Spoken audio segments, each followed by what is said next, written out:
Welcome everyone to the Taylor School District regularly scheduled board meeting of November 1st, 2023, where our mission statement is that we, oh my gosh, 1 second. My computer just locked out.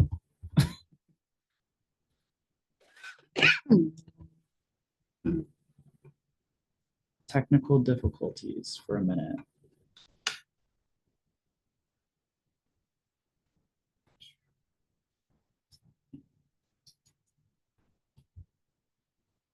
Sorry, I'm logging back in. All right.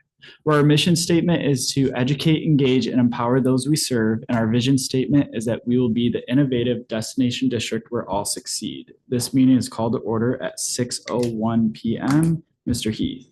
Here. Mr. Myers is absent. Mr. Thomas. Here. Mrs. Thomas is absent. Ms. Schufel. Here. Mr. Wright is here. Ms. Block. Please stand for the Pledge of Allegiance.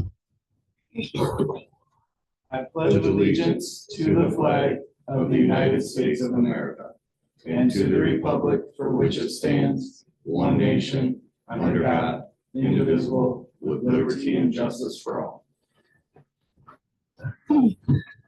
Moving on to item number 3, revisions and approval of the agenda. Ms. Block. Are there any revisions to the agenda? Hearing none, is there a motion for the approval of the agenda? Motion. Motion by Mr. Heath, is there a second? Second. Second by Mr. Thomas. Mr. Myers is absent. Mr. Thomas. Yes. Mrs. Thomas is absent. Mrs. Schufel. Yes. Mr. Wright. Yes. Ms. Black is yes. Mr. Heath. Yes. Okay, that carries 5-0.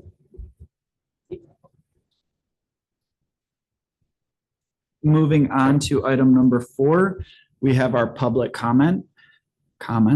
Thank you to all those who can be with us tonight. We understand the importance of continuing to keep you informed and providing an opportunity for you to be heard. Public comment will begin with those in person and then move to our online audience. For those in person, please step up to the microphone and state your name and address for the record. After the in-person comment, our online audience will need to find the raise hand symbol for our moderator to recognize and unmute you. Please take into consideration common courtesy, refrain from any personal attacks, and please keep your comments to 3 minutes or less. We will provide and assist with timekeeping so each guest will be able to monitor their own time and know when to conclude, so all who wish to speak will have an equal opportunity to do so. As a reminder, if there are any questions at this meeting or by some other avenue, Interim Superintendent Michael Wager or his designee will work on getting those answers in a timely manner. Any in person? No? What? Any online? All right. Go ahead and move on to item number 5, recess for governance team workshop. Ms. Block. Okay, recess for governance team workshop pursuant to Michigan's Open Meetings Act, being Public Act 267 of 1976. And as amended, I move the board recess for the governance team workshop. Is there a motion? Motion. Motion by Mr. Heath, is there a second? Second. Second by Mrs. Schufel. Mr. Thomas. Yes. Mrs. Thomas is absent. Mrs. Schufel. Yes. Mr. Wright. Yes. Ms. Block, yes. Mr. Heath. Yes. Mr. Myers is absent. Carries 5-0.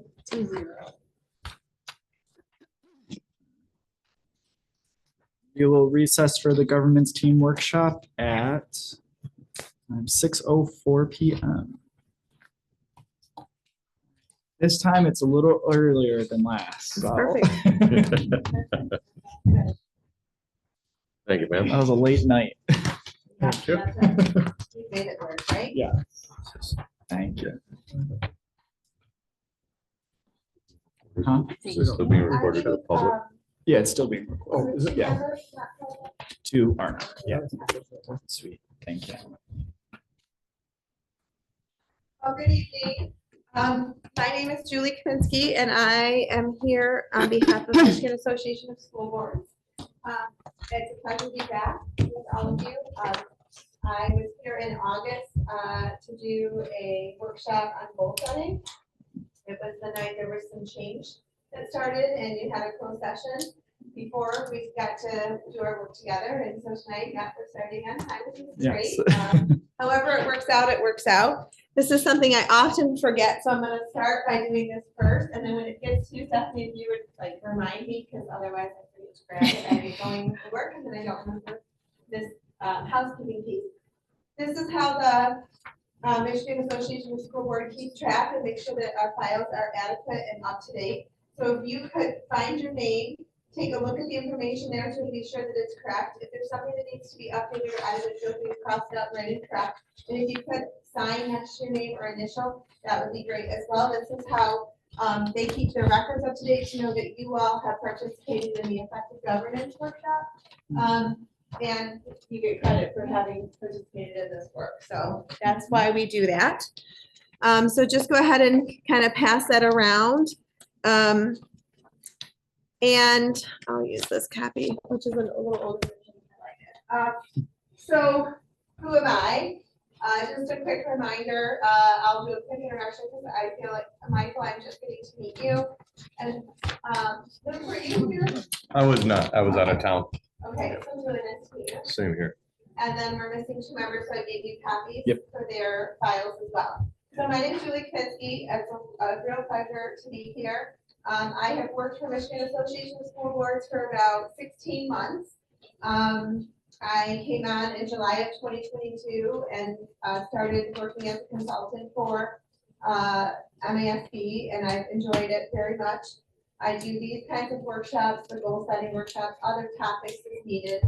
I teach classes. Did anybody go to the Summer Institute that MASB put on, or did we go?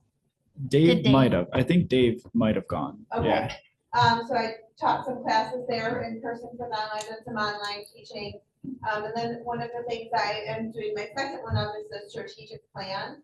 So districts that want a revised strategic plan, we go through that process. It takes 4 to 6 months, depending on how quickly we get through the process and when we need to get scheduled and all of those things.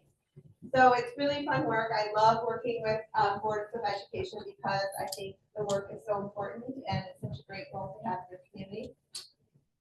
I officially retired from public education in June of 2022 and have continued working full time ever since. I was a high school principal last year at a Catholic high school in Royal Oak. The drive construction was, ridiculous. It was going to be like an hour and 10 minutes to get home every night. So with the changes to the law, I am back working in public education as an instructional coach and principal coach in Oakland County. So I came right from there to here, and I'm super excited to be here with all of you.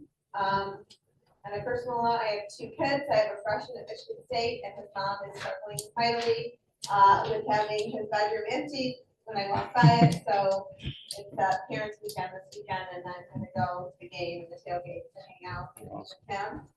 Then I have a junior, just like you, in high school. And I was talking about hockey, because I'm a hockey mom, and I know everything by where the rinks are. And so that keeps me really busy. So it would be, if it would be okay, can we just, I know we did it in August, can we just do a quick introduction of who everybody is? So I really want this to be informal, with lots of conversations, because that's when you get the most out of it. So would you mind starting? Yeah, Lou Keith. Nice to meet you. Nice to meet you. How long have we been on the board? 9 months. Okay, awesome. Thank you. How do you like it so far? How's it going? Good, yeah, I enjoy it. Good, do you have children in the system? I do. I have a junior at the high school. Okay, so you're a junior too. So we Yep. all have juniors. Yep. Okay, very good. Yeah. 16? Yep, Okay, Yeah. new driver? not yet. Another week or 2. Okay, oh, boy. Okay, gotcha. All right, well, we're in the same boat. It's Yep. super nice to meet you. Nice to meet you. Daryl Thomas, School Board Treasurer. I got 2 kids, wife, been married for 23 years. And you both can go to. They both graduated from Taylor Schools. Okay, Yeah, graduated. yeah. My daughter is at Wayne State in the nursing program. My son works for the city of Taylor. Wow, so you already did all this stuff. How about- That's right. You go through it, but I didn't think I would feel that way. You tell me no. He said, Mom, it's gonna be fine. I'm like, for you, baby, but, you know, I'm on the struggle bus here. Right. So it's good to know that it's gonna be okay. It is. Yeah. Ann Block, I've been on the school board since 2018. Awesome. children in the system? Kyle Wright, Taylor School Board President. I've been on the board since 2021, Okay. so more recently. Graduate of Taylor Schools, went on, graduated from Central Michigan University too, so fire up. Okay. Great, thank you. Yeah, I need all the help I can get these days. Michael? I am the interim superintendent for the school district. I've been doing it for just over 2 months. But I previously spent 18 years as a teacher and as a building administrator here in the Taylor School District. Oh, awesome. Very cool. So it's great seat to sit in because you've seen it from all levels. Yes. Love it. So that's great expertise. Wonderful. Super nice to meet you. Nice to meet you. Stephanie Schufelt. I have been on the board for about 9 months as well. I have 2 boys, a junior at the high school, and I'm a baseball mom. Oh, you're baseball. I used to be, and then I had to quit. So then I'm like, great, that's the last time I saw you. I got it. That's Yeah. really busy. Yeah, very busy.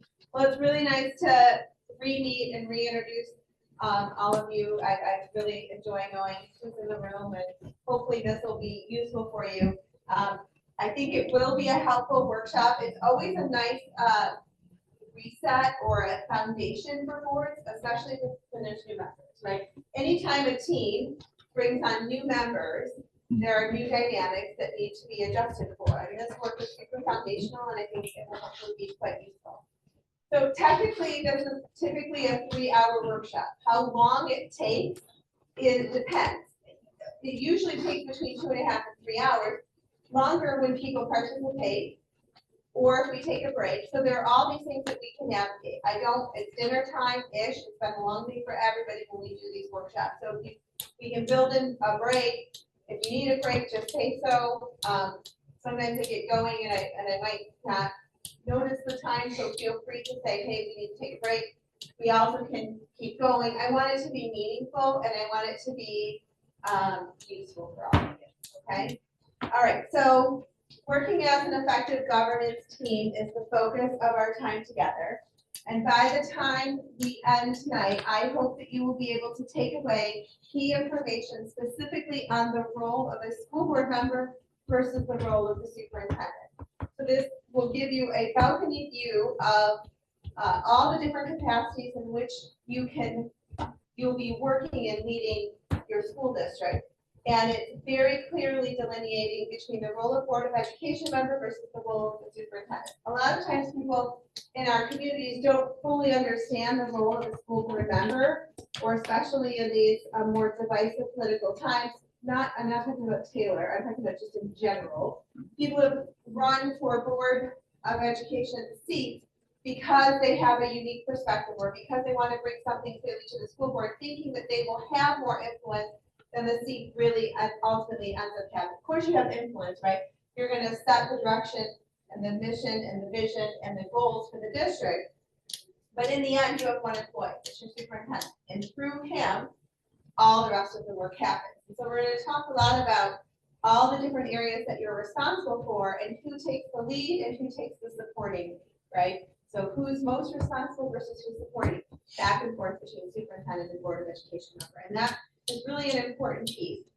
At some point when we get there, I'm going to give you a 1-page handout that is incredibly useful. So do you all have a binder at all that you use during your meetings, or is everything on your laptops? This is like the binder that the president passed down to me that has everything. so. Okay, but each member doesn't have like a hard copy binder. Okay, so I'm going to give you this hard copy piece, but do you have a file or like a drive where all of your Yeah, minutes and handouts and everything go? You might want to turn this into a PDF that gets housed there in a prominent place that you can easily look to, because it's the best cheat sheet of all.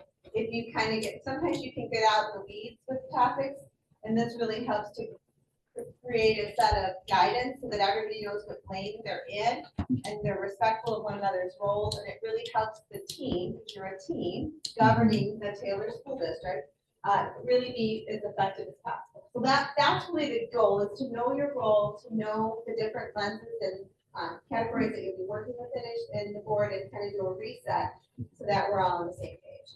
Okay, so don't turn the page yet, so like, you have the slides that are here, but before you turn the page, there's some white space there. What I would love for you to do is take a moment and think to yourself, and we might have done this in August, and even if, I don't think we did, but if we did, it's useful to do it now in November, because things are different, school year's underway. First question, why did you want to be a Board of Education member, a school board member? Your why? And then the second thing I'd like for you to do is to jot down your best definition of a team. Your best definition of a team. So first, your why. Why did you want to be a school board member? And keep in mind, I'm going to ask that you share out. So right with that lens in mind. And then if you would, write your very best definition of a team.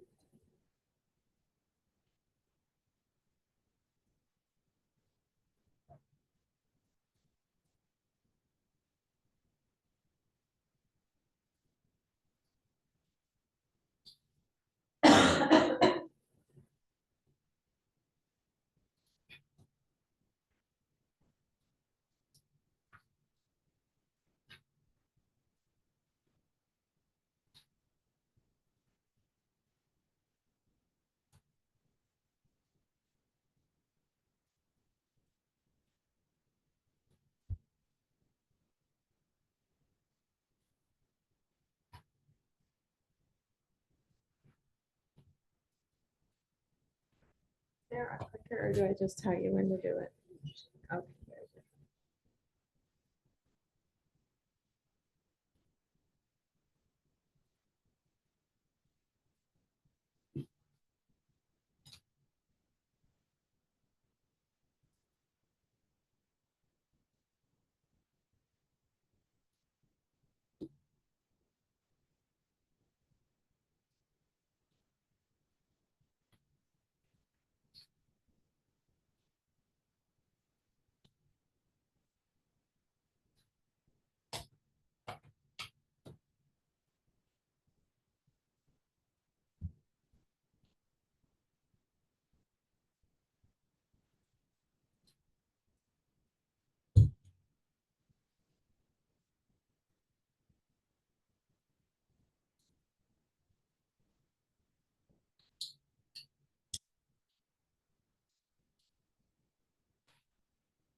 Looks like most of you are getting close to being done writing. So let's start with your why. Let's start with your why. Why did you want to be a Board of Education member in your community? Anybody want to start? I would. The reason I joined was to help continue to improve the Taylor schools and promote student and teacher retention. Promote student and teacher retention. Yeah, they're both so important, especially today. And you wanted to help improve the system. Yes. Okay. Thank you. Mhm. Anybody else? Mine is to change the direction of the way the school was, district was going, and to keep kids in the city of Taylor schools. So you wanted to elicit change. Yep. And influence change and to keep kids in the city jail. Okay, thank you for sharing that. Anybody else want to share their why? We're already going down the line. Okay, I thought I could make a difference. Our reading and writing scores were very low. And I've always been about reading. I think it'll change. So you want to have impact for student learning outcomes, specifically reading and writing. Okay. Kyle, thank you. So I ran to be on the school board to be a voice for students, to support the staff, and to make the school district a more positive place with a better reputation. Okay, that's a lot of stuff, right? So you want to make it a more positive place, to support students, did you say staff? Yep. Okay, and to, that one more time, the middle part? I just said to create a better reputation, Yeah. and then also to be a voice for students. Good, thank you. You're not a board member? you want to share? Oh, I don't mind sharing at all. That's why I was wondering what my role was. It's really hard to know. We're Yeah, gonna talk about that a lot. So I said the reason I accepted and took this position on was to make a positive change for all students to be successful. Yeah, very important. Super important. Thank you for sharing. For the purposes of our work, we're a team, so. Oh, yeah. Okay. Stephanie?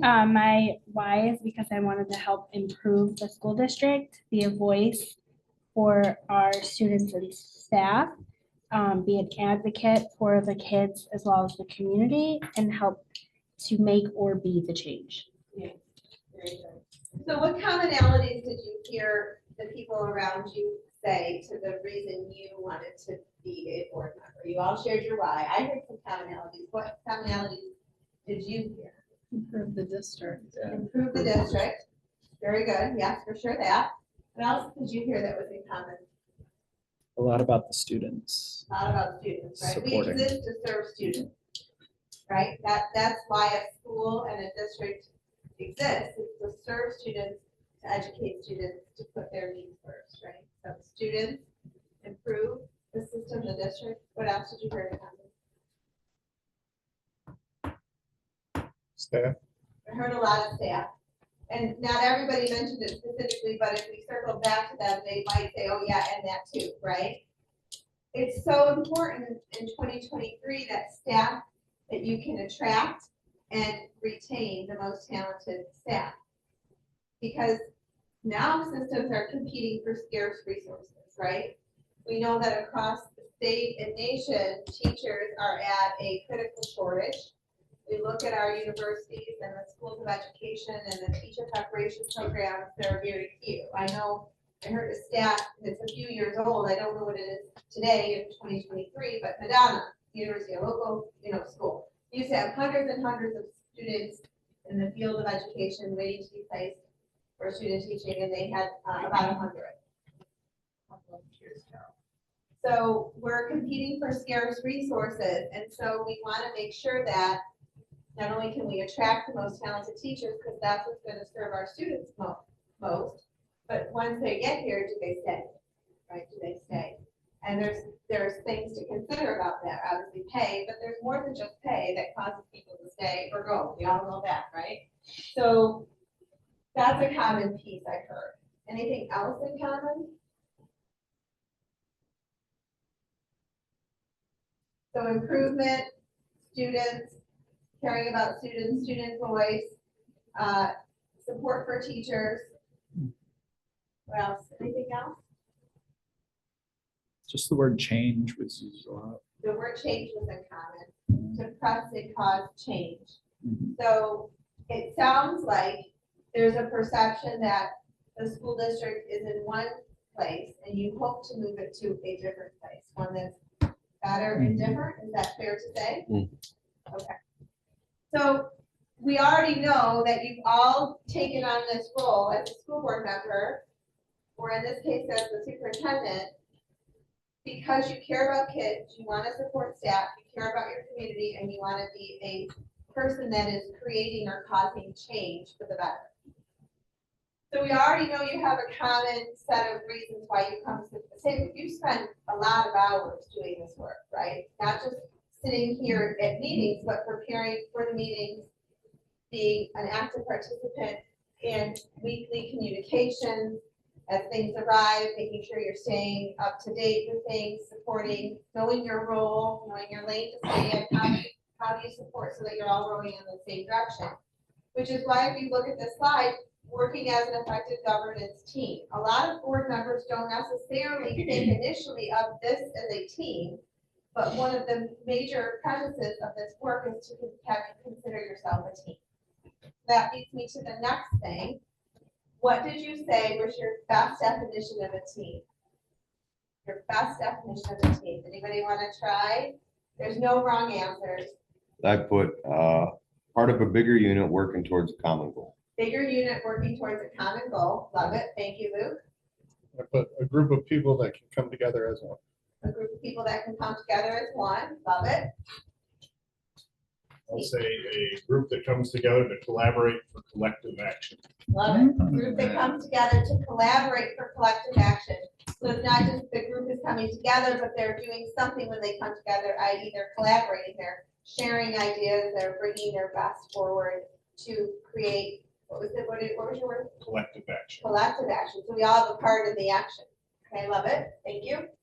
I put a group that comes together to work together with transparency, compassion, understanding, allow for open-minded opinions and be willing to make compromises to make the job flow well. Okay, so you have a lot of pieces in there about understanding, compassion, compromise, all for the same, right? So that it goes well. Okay, good. Anybody else want to share? I put a collection of diverse perspectives that respectfully work together to achieve a goal and do so by creating collective solutions. Okay. So you read that beginning part again. That's a good one. A collection of diverse perspectives. Okay, a collection of diverse perspectives. That might describe all of you, right? Mhm. You come bringing your all yourself, all of your experience, all of your perspectives, all of your opinions, all of the things that make you tick, you bring to the table. And they're all different, right? They're all different, yet we already know they're similar, because we just talked about what makes you similar and why you wanted to be in this role. And you want to share? You don't have to. I don't This- It seems like it's the same thing, I just know, it different seems like words. it. A collective group who work towards a common goal, compromising and listening, each from a different perspective. Beautiful definition. So you got the different perspective at the end there, you put that at the end. And then what were your verbs in the middle? Respectfully work together to achieve a goal. What did you say? Who work towards a common goal, compromising and listening. Compromising and listening, yeah. You had compromising. And you guys had really solid definitions, they were just very succinct. Your counterparts over here elaborated a little bit more. And then you really elaborated on all the components, which is good, right? So we're all kind of seeing it in the right way. I'm gonna show you our definition in just a second, but before we get there, can you go to the next slide? I just want to take a moment to pause before I unveil the big definition, we'll compare it to our definition.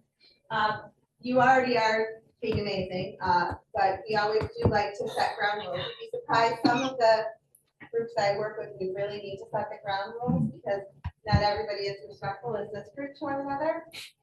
Being engaged, listen for understanding, respecting other viewpoints, keeping our personal devices off, and then making sure that we're allowing everybody else to talk and that our voice is heard, that everybody's voice is heard. Are there other things that we should consider here? Or does that cover it? That's pretty good. Good? I think Okay. so. These kinds of ground rules sometimes seem obvious. What we're setting are the norms for how we're going to regard each other for our time together. It's super important to creating a team. So I'm asking you like to model what we're going to talk about. So these are things that we'll agree to together. All right, so that's quick. So the next slide is the definition of the team, at least it should be.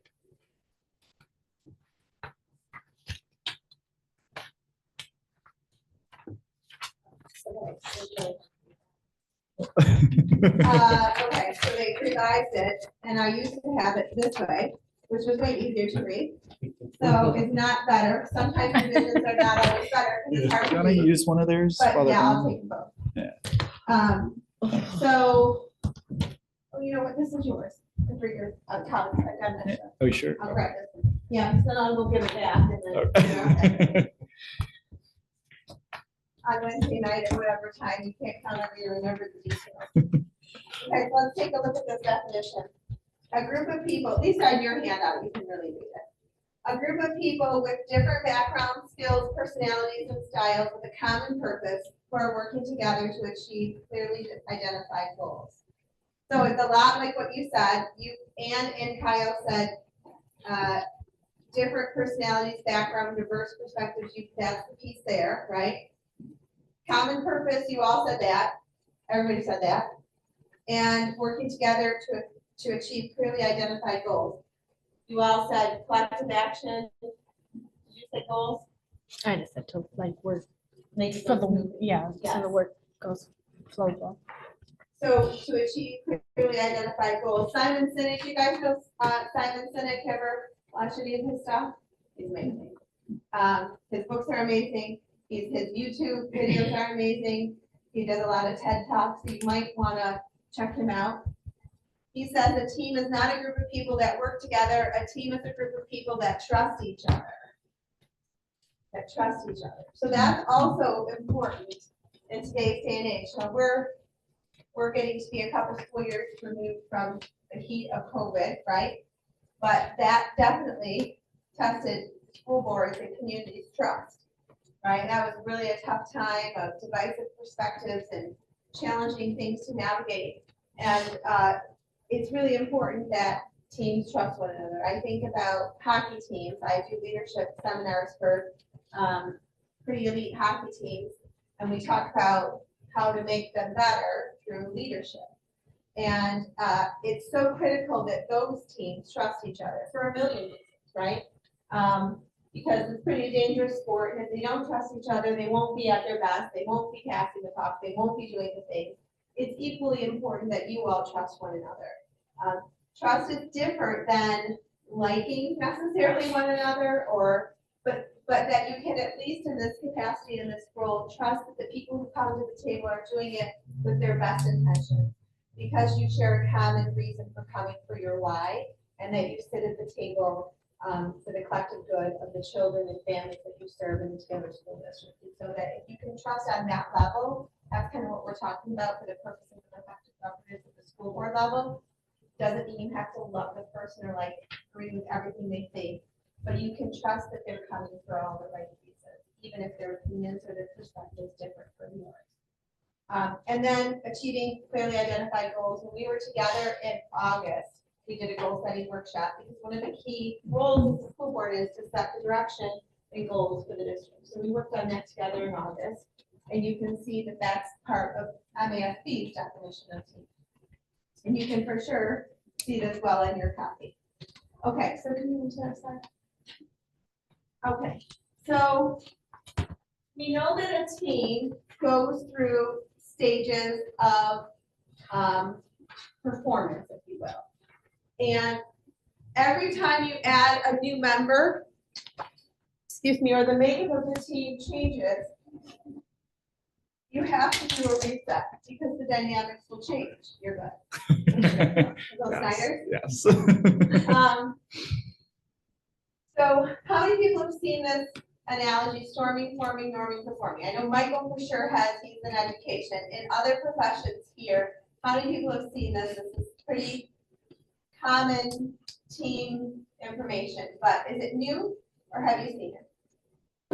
Never seen it? Okay, so we know that when a group first comes together, and I'm going to consider you a group and a team, coming together for the purposes of leading and governing the Taylor School District, that a group of individuals come together, they're in the forming stage, they don't necessarily know their purpose yet or their individual tasks, and they're not clear on their contribution or their value in the system. That's just at the beginning. I think we're past the beginning, because you guys are at November 1.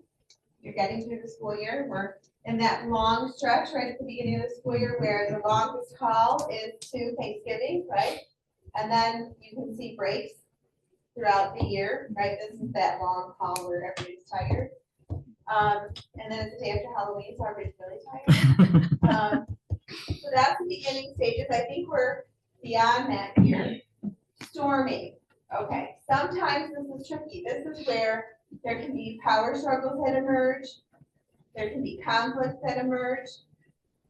You try to seek understanding of the value of their contribution. This is each member's perspective.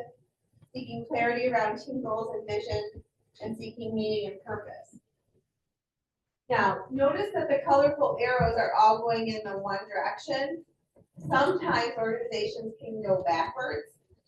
So you can get to where the goal is, which is performing, but then things can happen.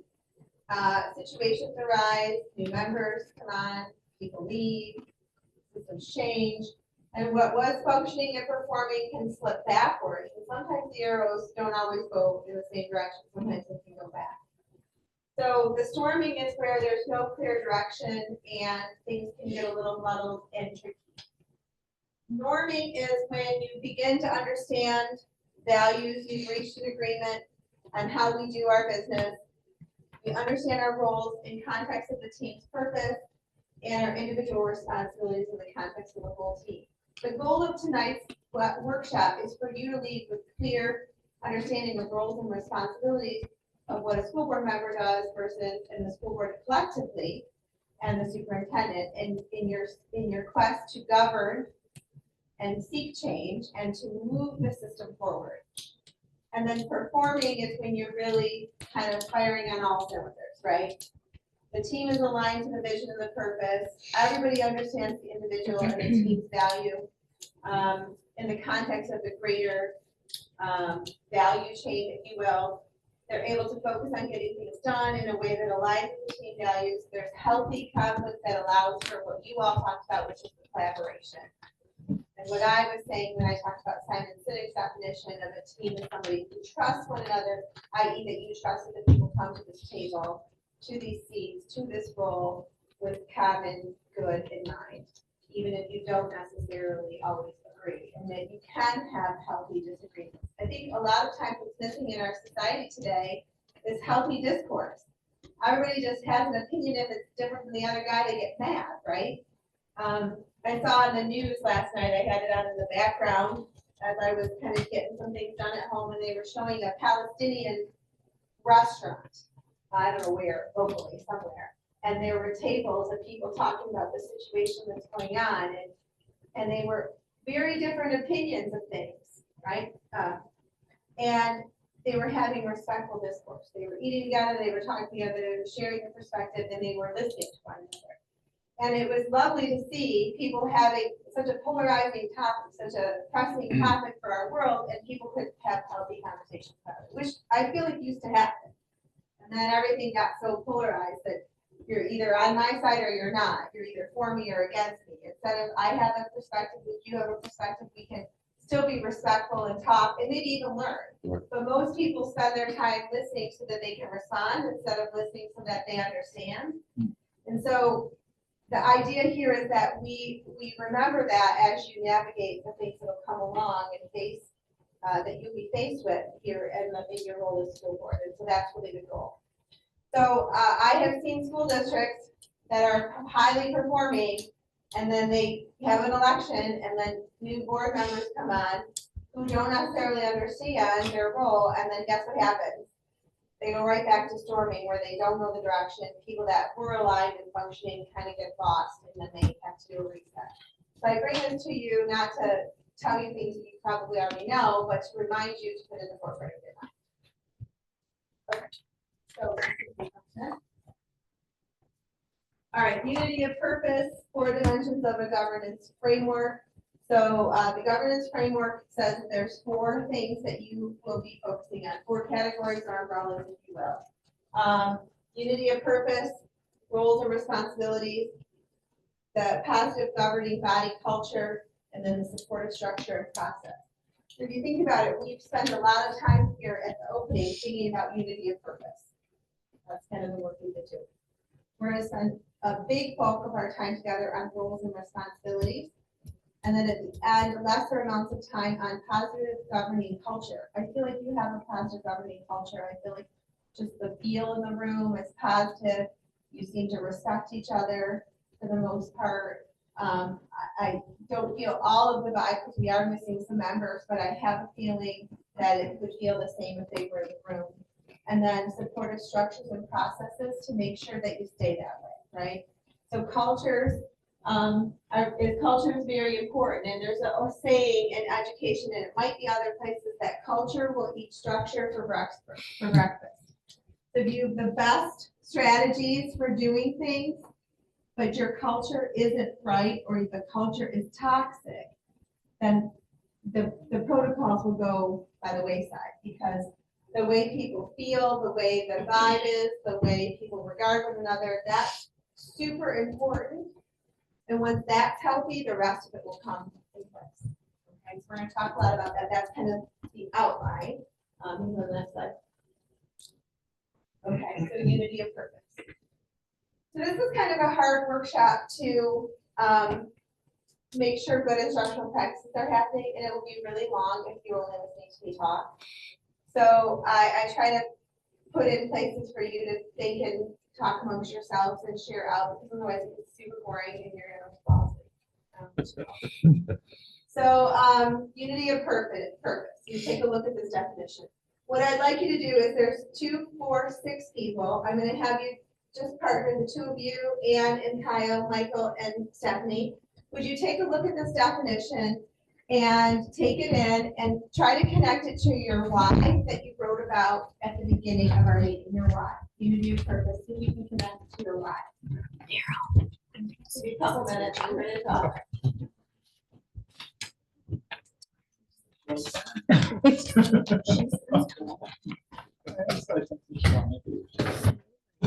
So how it ties in ours is continue to improve school district.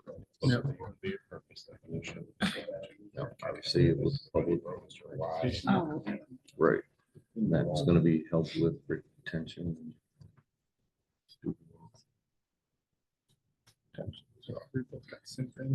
Mhm.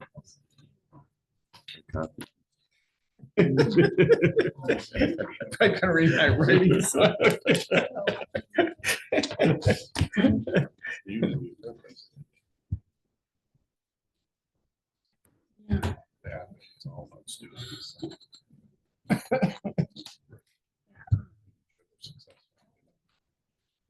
And supporting.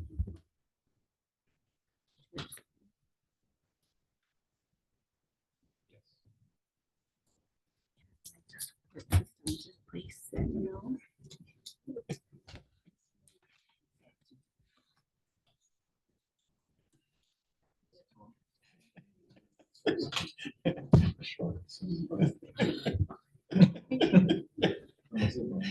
That's it, man.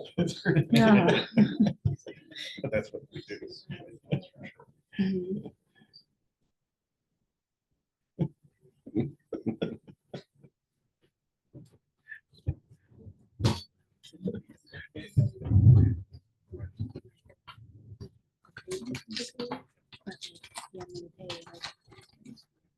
Yeah, and we can come to an agreement, or make sure it's going right. Yeah.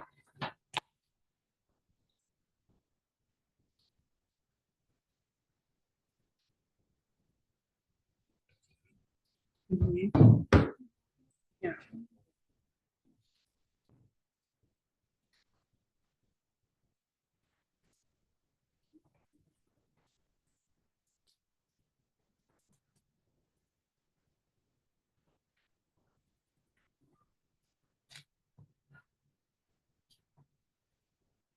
So what did you come up with? Do you have enough time or you need a second?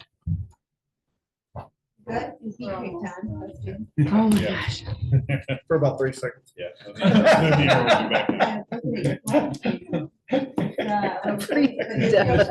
yeah.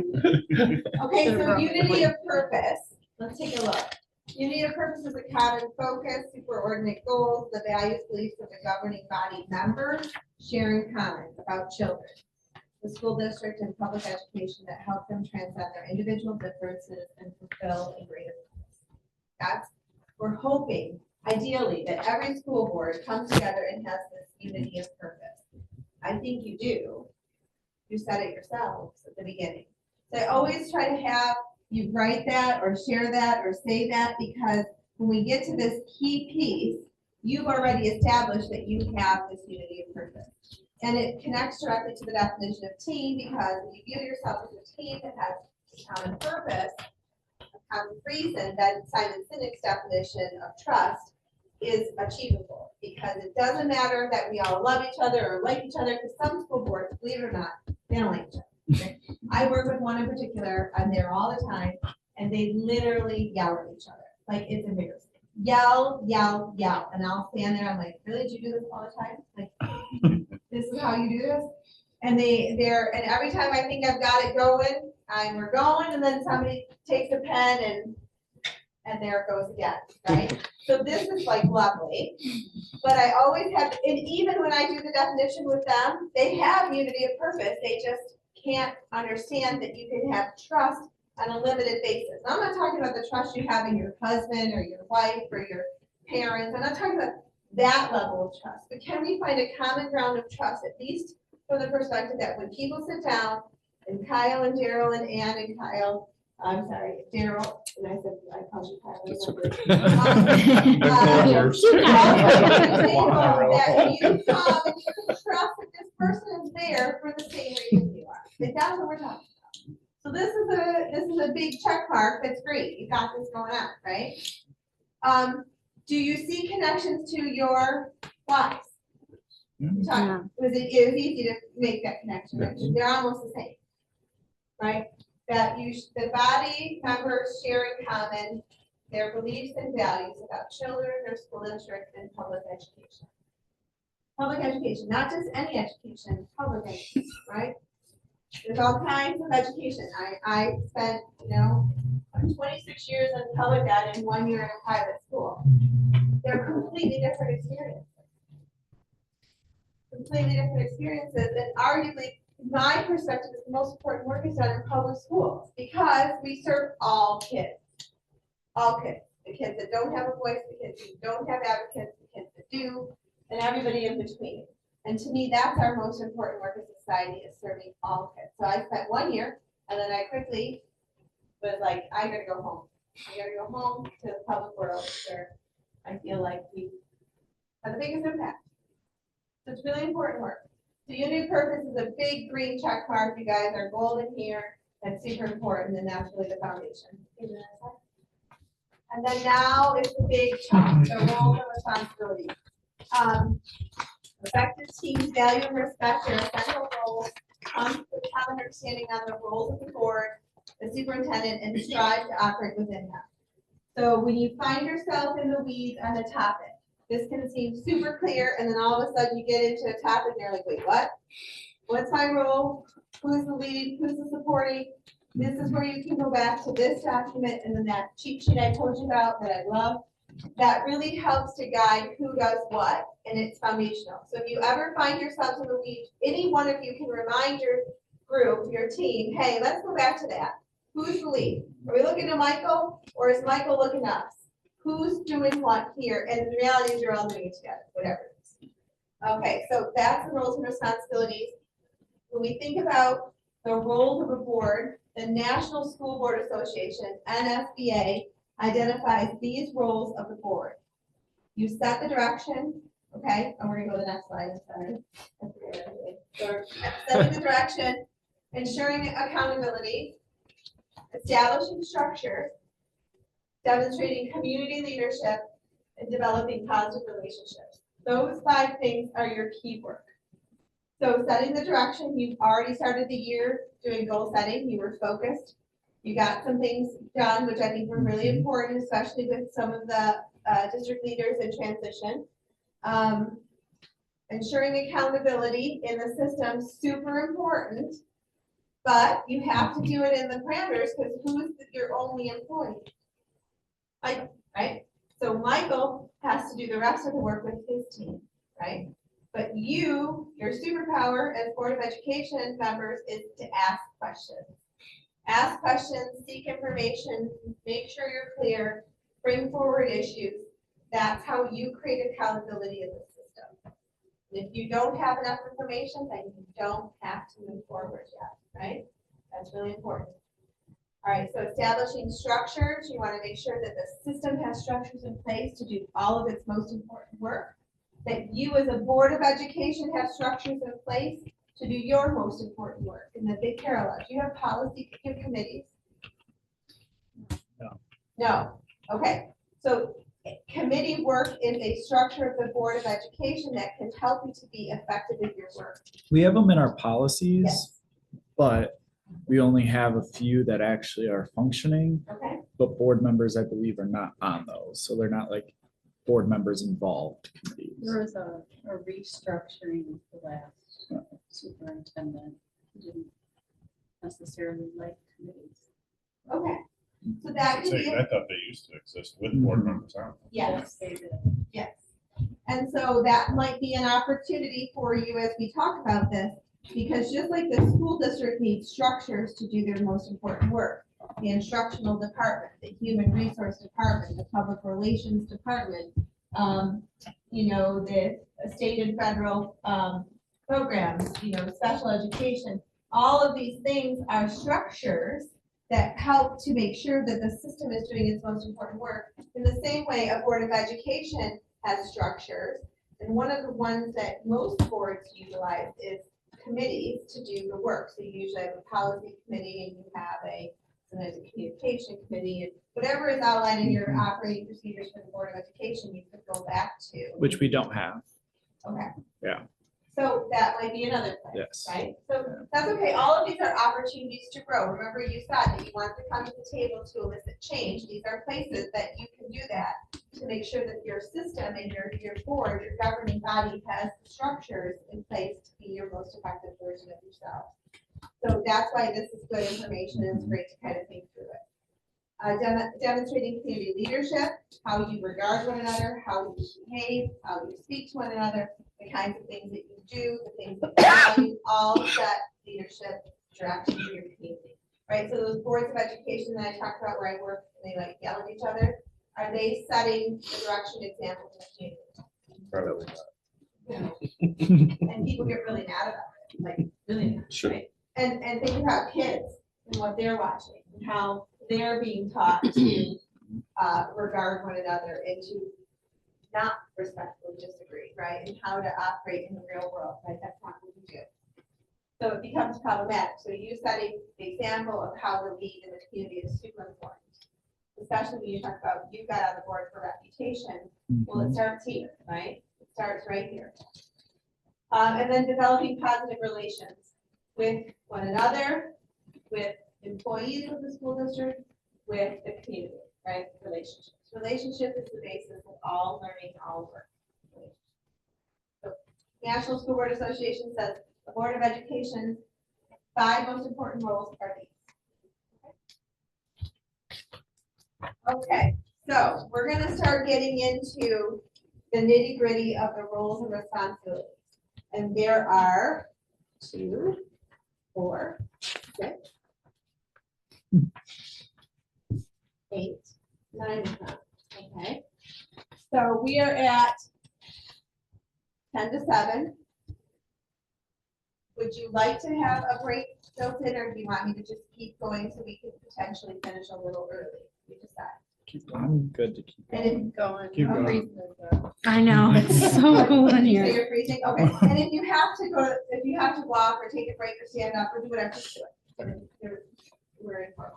Okay, all right, so what I'm gonna tell you is pay attention to the verbs. And I don't wanna just read this to you, I want you to, I will read this to you, but I would like to have some discussion to it. So vision and values, that we're gonna start at the big picture thing. School board set the vision and identify the values of the system. Okay, you'll notice every slide is divided down the middle. On one side is the superintendent's role, and on the other side is the board's role. So the superintendent's role for vision and values. He supports and assists the board in the process of developing the vision, including recommending a process for vision creation, gathering stakeholder input on community values and core beliefs. He advises the board on vision creation and testing and assures the implementation of the communication plan. So once the vision is established, he helps to be sure that it gets communicated. Okay. His role is to support and assist. Do you see that? Flip on the other side, board role. The board's role for vision and values is to adopt and communicate a clear shared vision of what the organization is trying to achieve that reflects high expectations for quality teaching and student learning while incorporating the values and core beliefs of the community. So the verbs there for the board's role with vision and values is to adopt and communicate. So whose primary responsibility is it to set the vision and values of the district? Sorry. The board. And then once you do it, whose job is it to carry it out? The Superintendent. superintendent. Now, does the superintendent have a say in the process? Yes. Sure. Yes, so it's a collaborative, two-way communication, but at the end of the day, who's responsible for the vision and values of the board? Got it? That makes sense? What is your vision? You have one. What is it? Did you say it at the beginning? You said the mission. Educate, engage, and empower those we serve. Okay, educate, engage, and empower those we serve. That's the vision. You started the meeting with the mission. Yeah. Let me pull it up. That's our mission statement. Our vision statements will be innovative destination district Okay, where all succeed.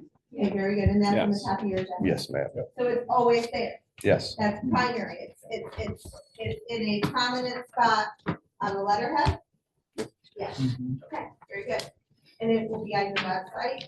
Yeah. it It'll is. probably be on the homepage of our school. Mhm. It's probably posted somewhere in the school building. It's posted somewhere in this building, I'm sure. or in Maybe. multiple places, possibly. Okay, so vision and value. You have one? How old is that?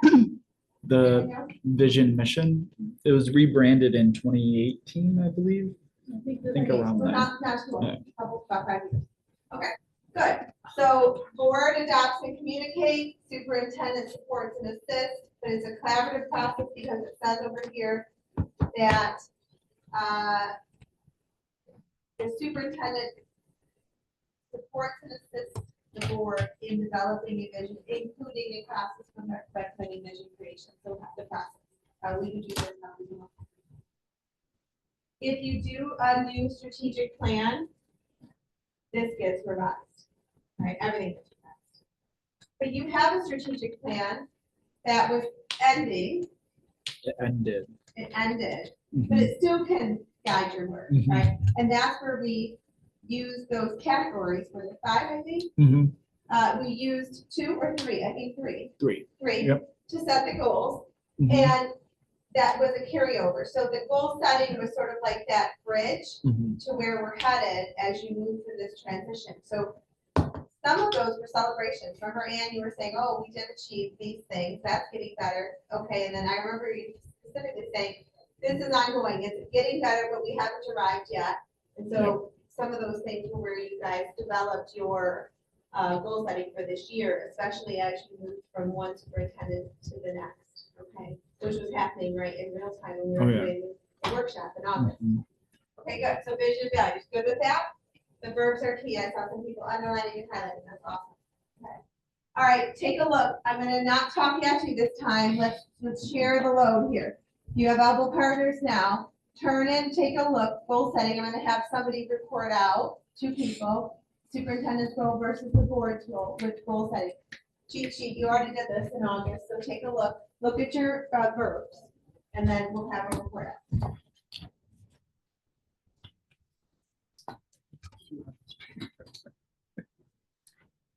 Sorry. I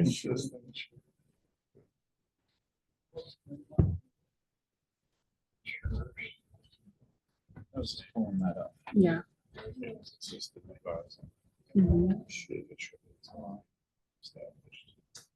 Communication.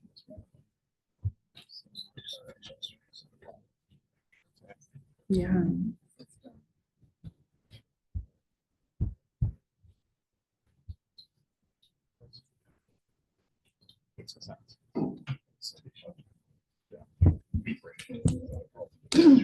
Yeah. Systemize and implement. Yes.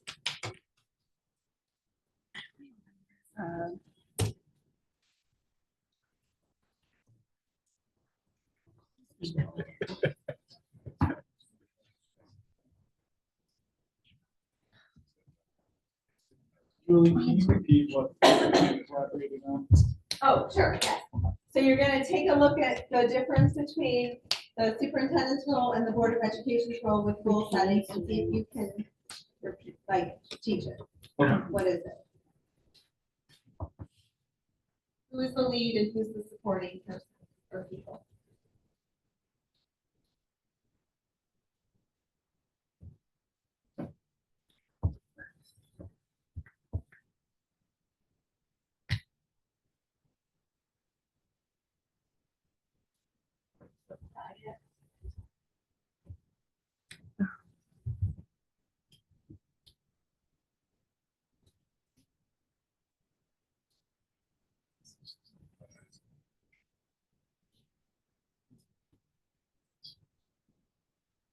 The verbs are really helpful and I figuring out who does what.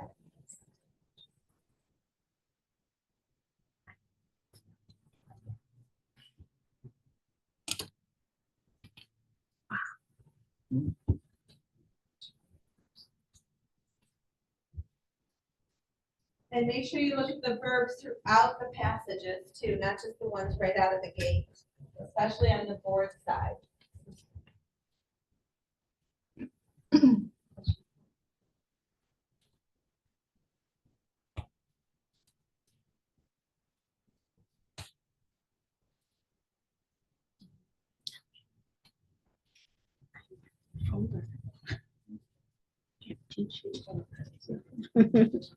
I didn't know we needed that.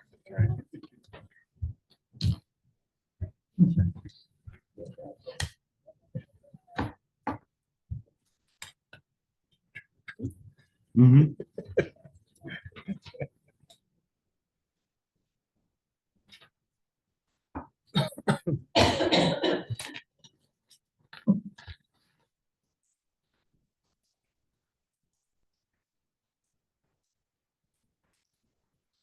Okay, let's come back together. Goal setting. All right, who wants to take a stab at this? Who is the lead and who supports? Or is there some other type of relationship that exists for goal setting? Board's gonna be the lead and superintendent's gonna assist. Agreed, yeah. So the word ensure is a really strong verb. It indicates accountability, like I am absolutely going to make sure that this happens. It's different from adopt, Mhm. right? Ensure. Then if you look at the board side, ensures the district vision is translated into long and short-term goals, sees that resources and systems are aligned to that goal attainment, and holds the system accountable to the goal. Super, super important. Remember back when the National School Board Association said accountability? This is where you're talking about. The goals are the most important work. And we talked a lot in August about systems that have 10 and 12 goals, have no goals, because no one can do all of that. And that one of the most important things that we have to remind ourselves as a governing body is to stay very focused on our most important work. 2 or 3 things generally are best. Because when a system starts to have success with 2 or 3 things, or a small number of things, maybe it's 4, then what happens is success breeds success. Once the wheels start to turn and you're making progress, it impacts the next set of progress.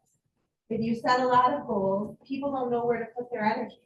They don't know how to manage that all. And so therefore what happens is goal paralysis. Like they just don't know where to start.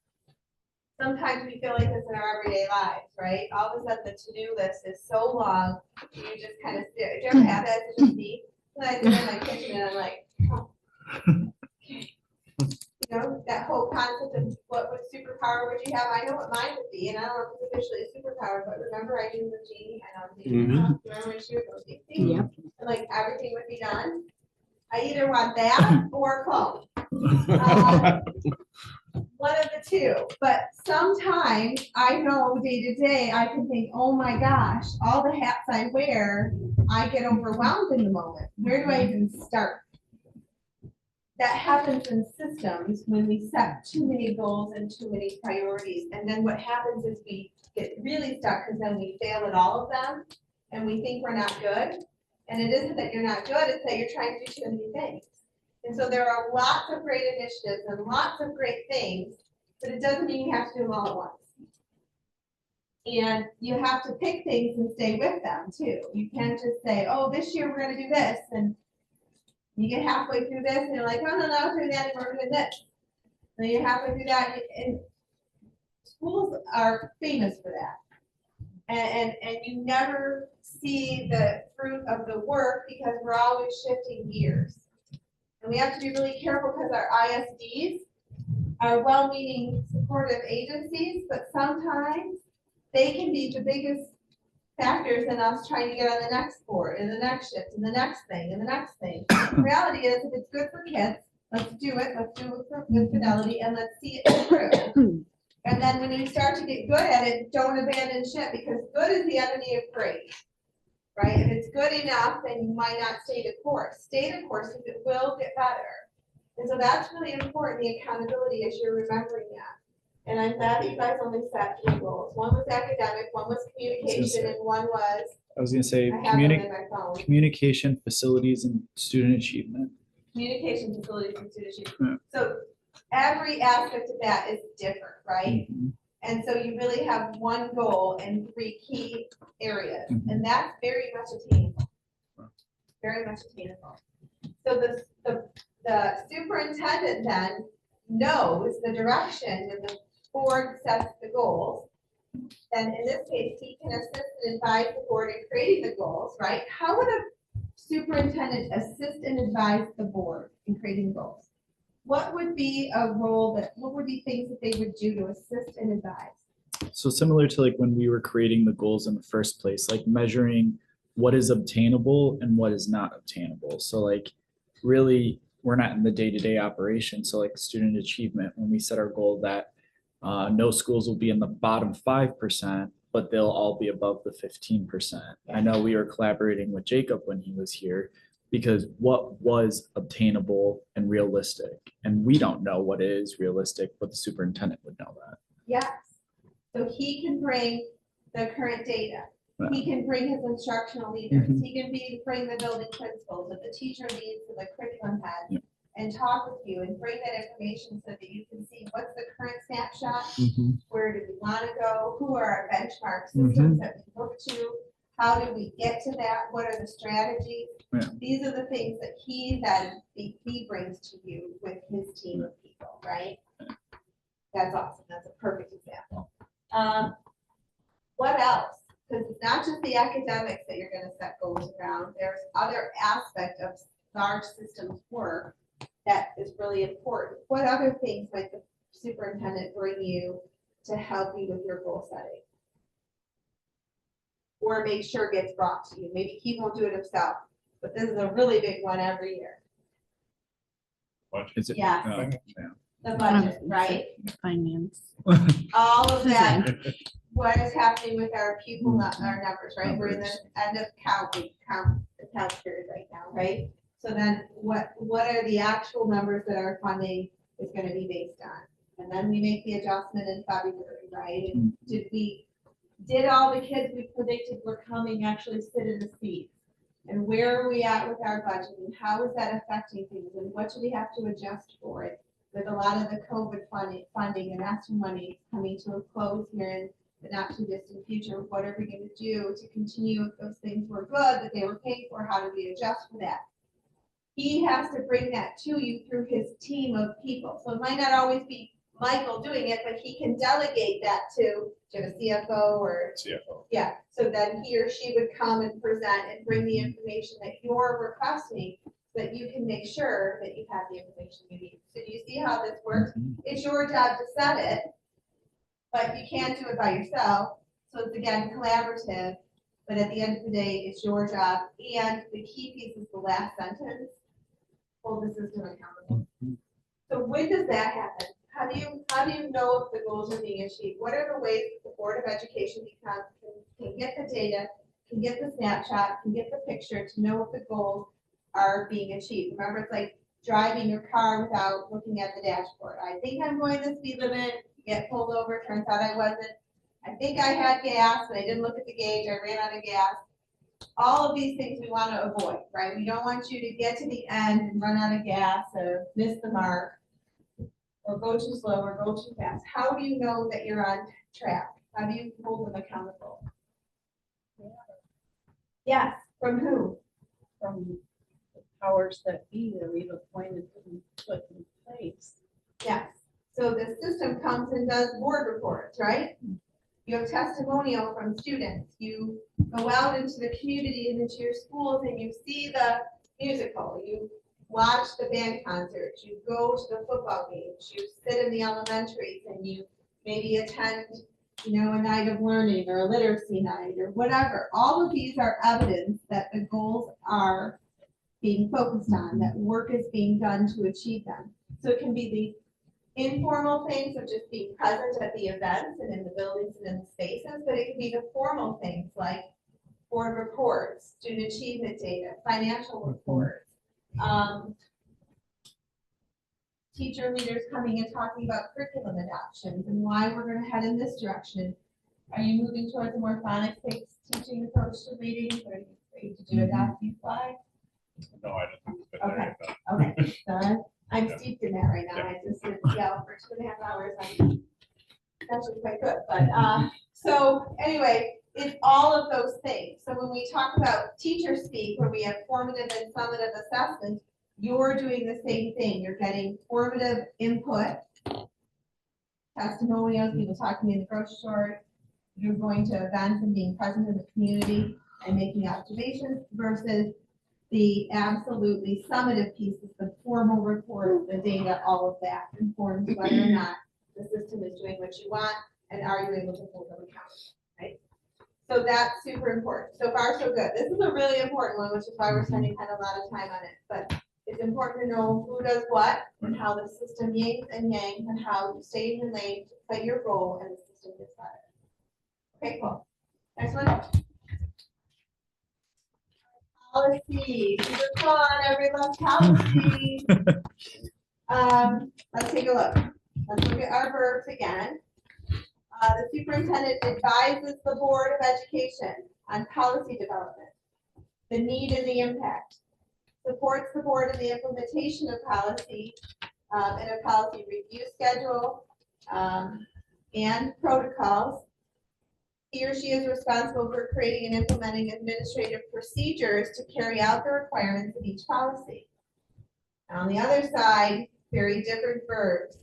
The board develops and adopts policies for the district that are consistent with current law and aligned with district vision. The board creates and implements a schedule and protocol for policy review and ensures the superintendent has developed administrative procedures that are aligned. Who's the lead? The board. Okay, you develop and adopt the policies. Now, are you all attorneys? No. So you don't always know the current law.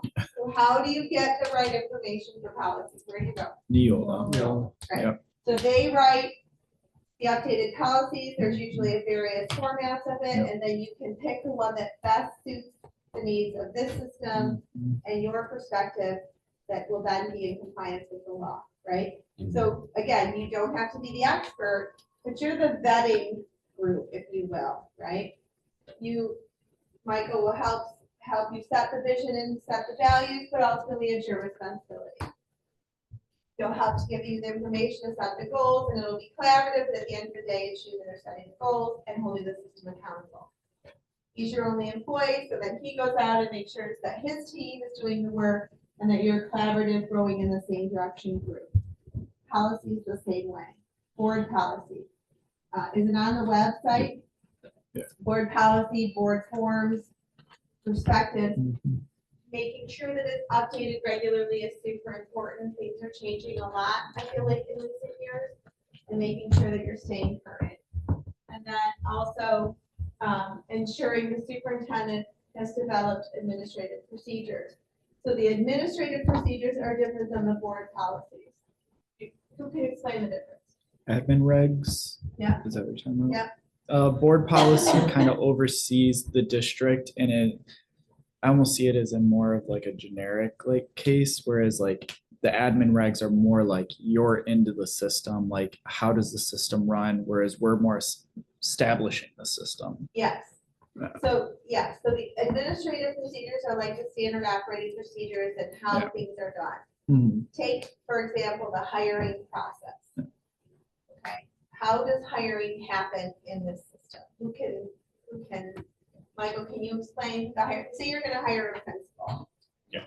What do you do to do that? So if we're talking about a administrator, it's something that would be handled here at the central office level we would have, currently HR would do the reaching out to selected candidates. They would set up the interviews, go over the questions that we're going to use. Then we would have a first round committee that would involve different stakeholders around the school district. They would make recommendations that would go to a second round committee that would involve myself at the cabinet level administrators. And then that would bring the recommendation from the board after going through that process. Okay, very good. So that's a beautiful rundown of how a principal or an administrator would be hired. Stakeholder involvement, HR, identifying the questions, first round, who would be a member of the first round, who would make it that committee, second round, who makes the committee, and then it gets recommended here. Okay, so in your board policies, I'm sure there's policy around hiring. That is more universal or global. Yes, And then the standard operating becomes what Michael just articulated. Ours is like, there will be a fair process, it's posted, that sort of stuff. So that's, you use the word generic. It's, Mhm. it's a little more general. Yeah. Then he goes into the specifics of this is who does it, this gets posted, they get the Mhm. candidates, they make the questions, they do this. That's what it looks like in practice, using policy. His practices support the policy. Mhm. So far, so good. So it's, again, the school board takes the lead here. The superintendent makes sure it's properly carried out. So do you start to see how important your role is? Very important. We've looked at vision and mission, or vision and values, excuse me. We looked at goal setting and policy, and all three of them, the Board of Education takes the lead. So it's really important that we know that. Not everybody knows that. And also, by the way, you guys talked about a communication goal in August. Yeah. One of the things that would be lovely, and a lot of school districts are starting to do this, that I'm working with, is communicating to your constituents what the role is of a Board of Education member versus the role of the superintendent. Just as an informational piece. Most people don't know this. They just don't understand how it works. It's like this nebulous cloud that they think they know about, they don't know. So this might be a proactive way to communicate. Okay. Educational program. This is a little trickier. I'm gonna have you do a turn and talk so you don't fall asleep on me. Go to your OWL partners, check out your verbs, look at the two sides of that chart, who does what, and then we'll do a share out. We'll dig through it. Take a look and see who's responsible. You're both responsible, but who takes the lead? Superintendent takes the lead, establishes.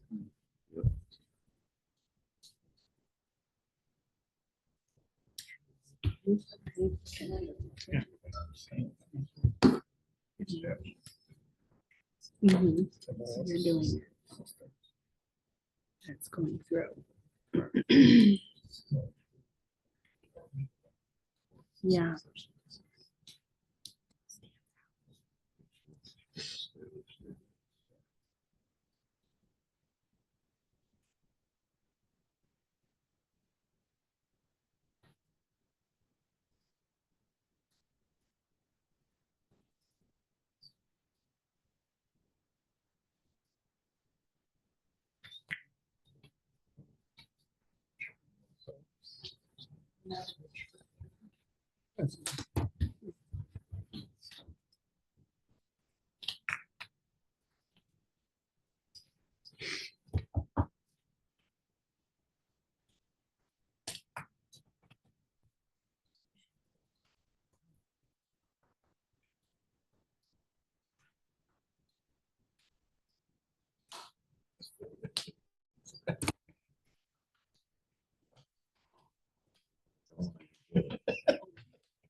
Okay, so what did you make of the educational program?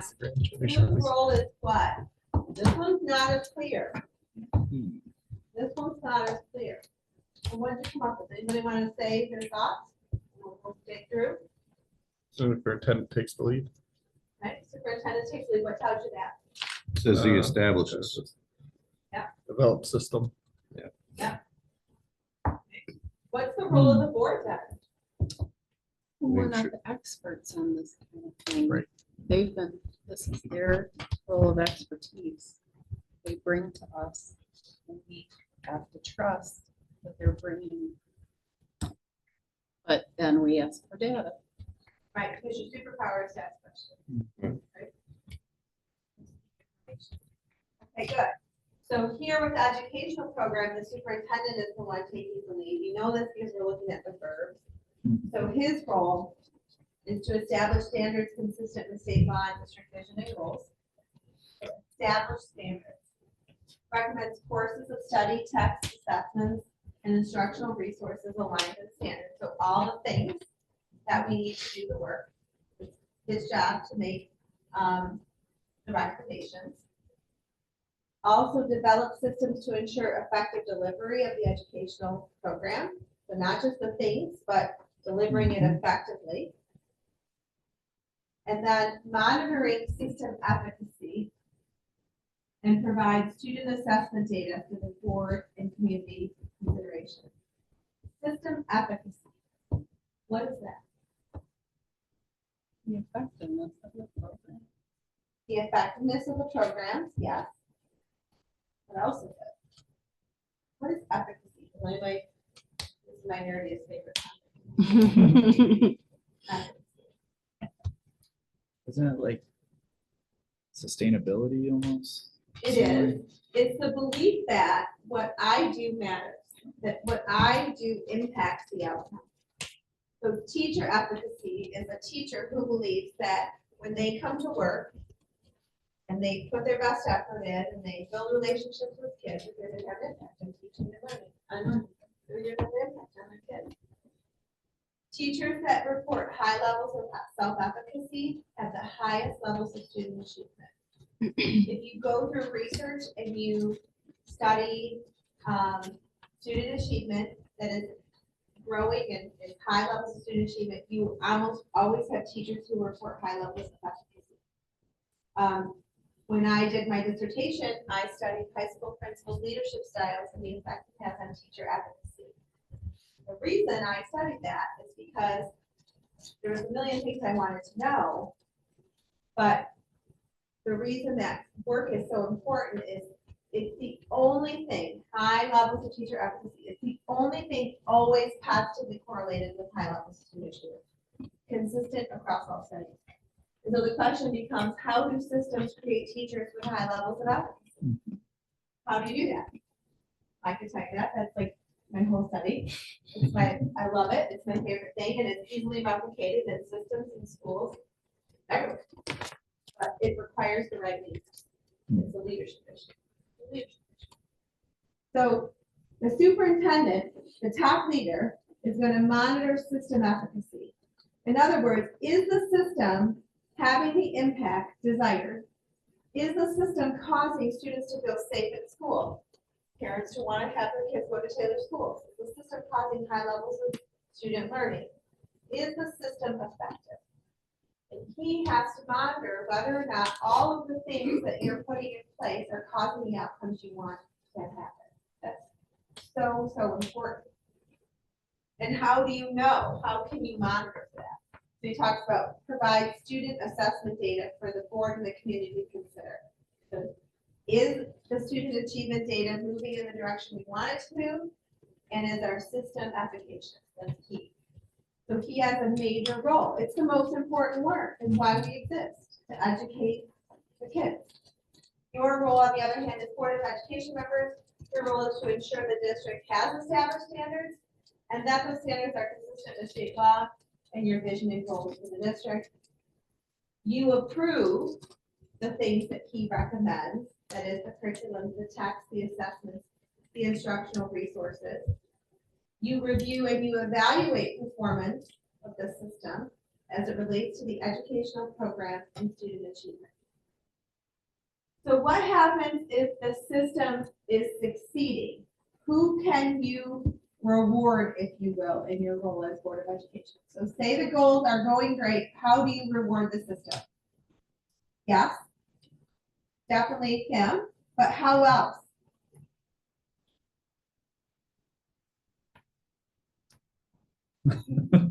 What could you do?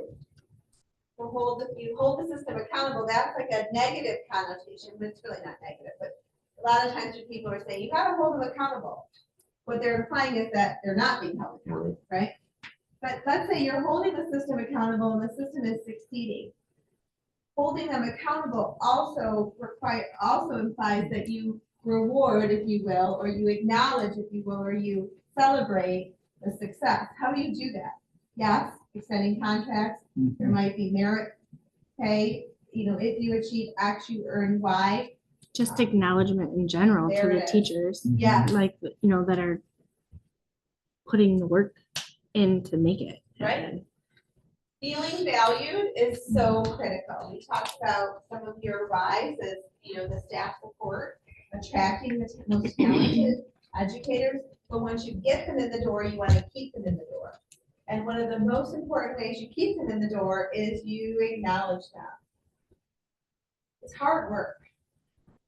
And when things are going in the right direction, people want to know that you noticed. So it could be as simple as public recognition. It could be as simple as a handwritten note. It could be as simple as an email from the board, you know, to the principal or the teachers or the paraprofessionals or whoever, the bus drivers, the food service, the custodial staff, the maintenance people. It doesn't matter who. If they're getting a job done, acknowledge them, because nothing breeds success like success, and people want to be seen and valued. And so that is key. So the superintendent sets the standards. Anne put it best.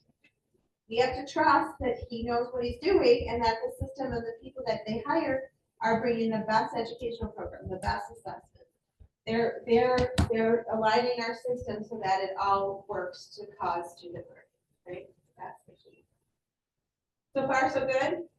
Educational program, our most important work. Superintendent takes the lead, Board of Education holds accountable, ensures that everything is going in the right direction and that it's in alignment.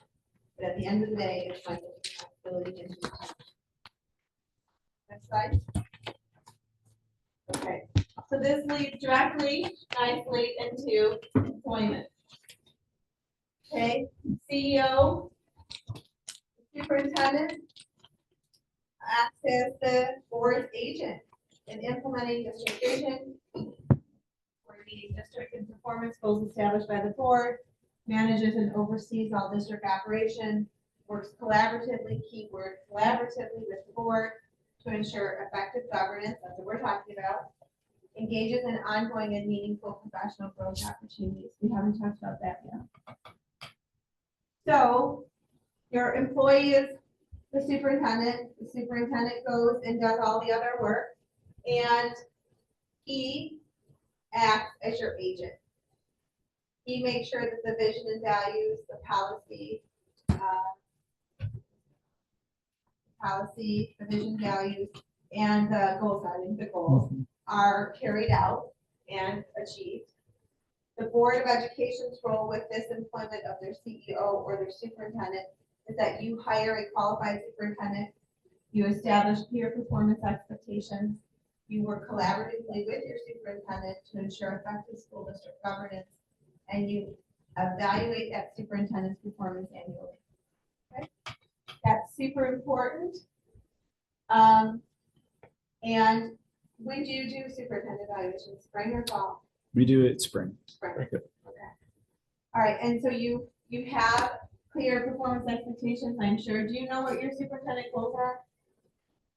We've established that as a group, I guess. Okay, so Yes. that's one of the things that you'll be doing soon, Mhm. because it's very important for the superintendent to know what his goals are, so that he can make sure that he is working towards that achievement of the goals. Because at the end, when you evaluate his performance, we'd like to know in advance which would be the criteria, what are the priorities that you've set for his most important work. We know that we should narrow that most important work to just a few things. They could be your goals that you set. I was gonna say, so far, that's what I've been operating off of, is trying to meet the goals of what the board set before I came on board. Right, which is the whole point of the, and it was the whole point of the goal setting, to provide a bridge Yeah. as the previous strategic plan sort of came to a sunset, but yet there was still work to be done within that strategic plan, and there almost always is, right? You almost never achieve them all. And at least if you do achieve them all, they still give you categories to move forward. So you have communication, achievement, and maintenance, right? Those are key pieces. So they would be a beautiful place to start, especially in this transitional year. And it gives clear expectations, right? We want to move the needle with student achievement. We don't want any of our schools in the bottom 5%. We worked collaboratively with the instructional leaders that were here to identify what was reasonable for growth. We don't want to set a goal so high that we fail, but we don't want to have a goal so low that we don't move the needle. We want to make sure our facilities are maintained and communications came through as a priority.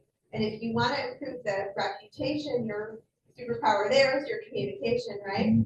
So that all makes sense. That's beautiful work for you. It's work you've all thought about, and it's aligned with all of your vision and your values. So it makes perfect sense. But you all have to decide that. I can't do that for you, but that's where I would suggest. And so he's your employee and where you're headed and what you're doing with all of that. So do you use the MASC evaluation? I can't remember. I think you might use something else. Yeah, we use our board attorneys. Okay, yep. Okay. So employment and staff, we talked a little bit about this earlier when we were talking about policy. What does that look like? Kyle, you do a really nice job of saying like it's fair and equitable and umbrella. Yeah. And then Michael articulated the standard operating way of how you would make the hire and the different layers and processes. All right, do a turn and talk. All right. Primary lead, who takes the primary role, who takes the secondary role. What do you think happens?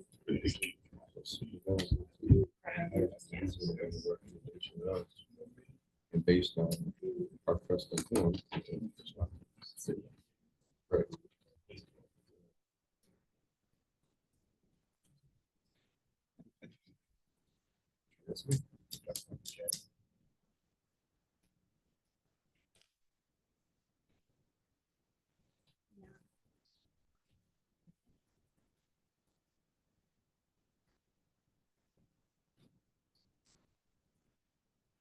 Makes sense. Yep.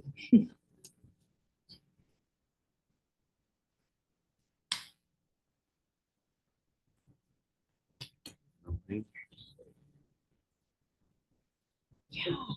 I can't believe the fluctuation. Right here. So it's-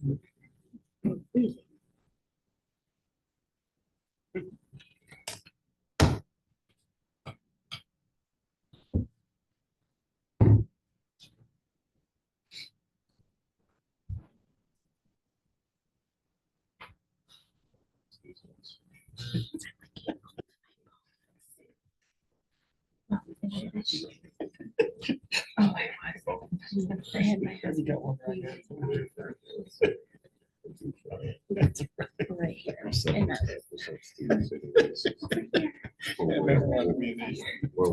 We only walk in the see my kids are old.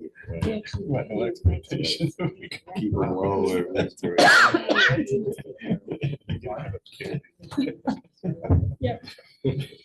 Okay, so what did you come up with there? Employment, superintendent role, board of education role. We came up with them as being the lead. Okay, Mhm. take the lead, and then you're in supporting role there. Yes. Okay, agreed, I agree. Yep. So the superintendent proposes employment policies to the board, recommends all personnel to be hired is responsible either directly or indirectly for performance evaluation, ensures comprehensive professional development plans are in place and they're consistent with the laws and the district. Does that mean that Michael has to do all this work by himself? No, absolutely not. He has an HR. He has a job, right? So, but when you look at your organizational chart, who's at the top? And everybody reports up, right? So at the end of the day, he makes sure that they're doing their jobs, but he could not possibly do all the jobs. Some of our really small school districts, it's a different story. I sometimes wonder, I'm doing a strategic plan for a Jackson County school district, they're very small, and I think we need to do better with communication. Did you have somebody that does that work? They're like, no, I'm like, well, maybe you need somebody, even part-time, right? Because if that's where you're falling down, and you don't have anybody, the superintendent can't do anymore, so maybe that's a place to set a goal, right, to make a change, right? So, but this is a big system, you have tons of schools. It's a big machine, and you really have to have the right people doing the work. And then Michael has a pulse on those different departments and how the work is happening, right? So, from the board's perspective, you adopt policies governing employment. You have a policy, we talked a little bit about that earlier. Salaries and salary schedules, merit pay, terms and conditions of employment, fringe benefits, leave, professional development, employee evaluations are consistent with the law, district rules, division. When you have collective bargained contracts, ultimately they're not ratified until the membership agrees and who else? The board, right? That's super important. And that's really important work. Do you have any contracts up this year? All four in the spring. We're gonna be busy.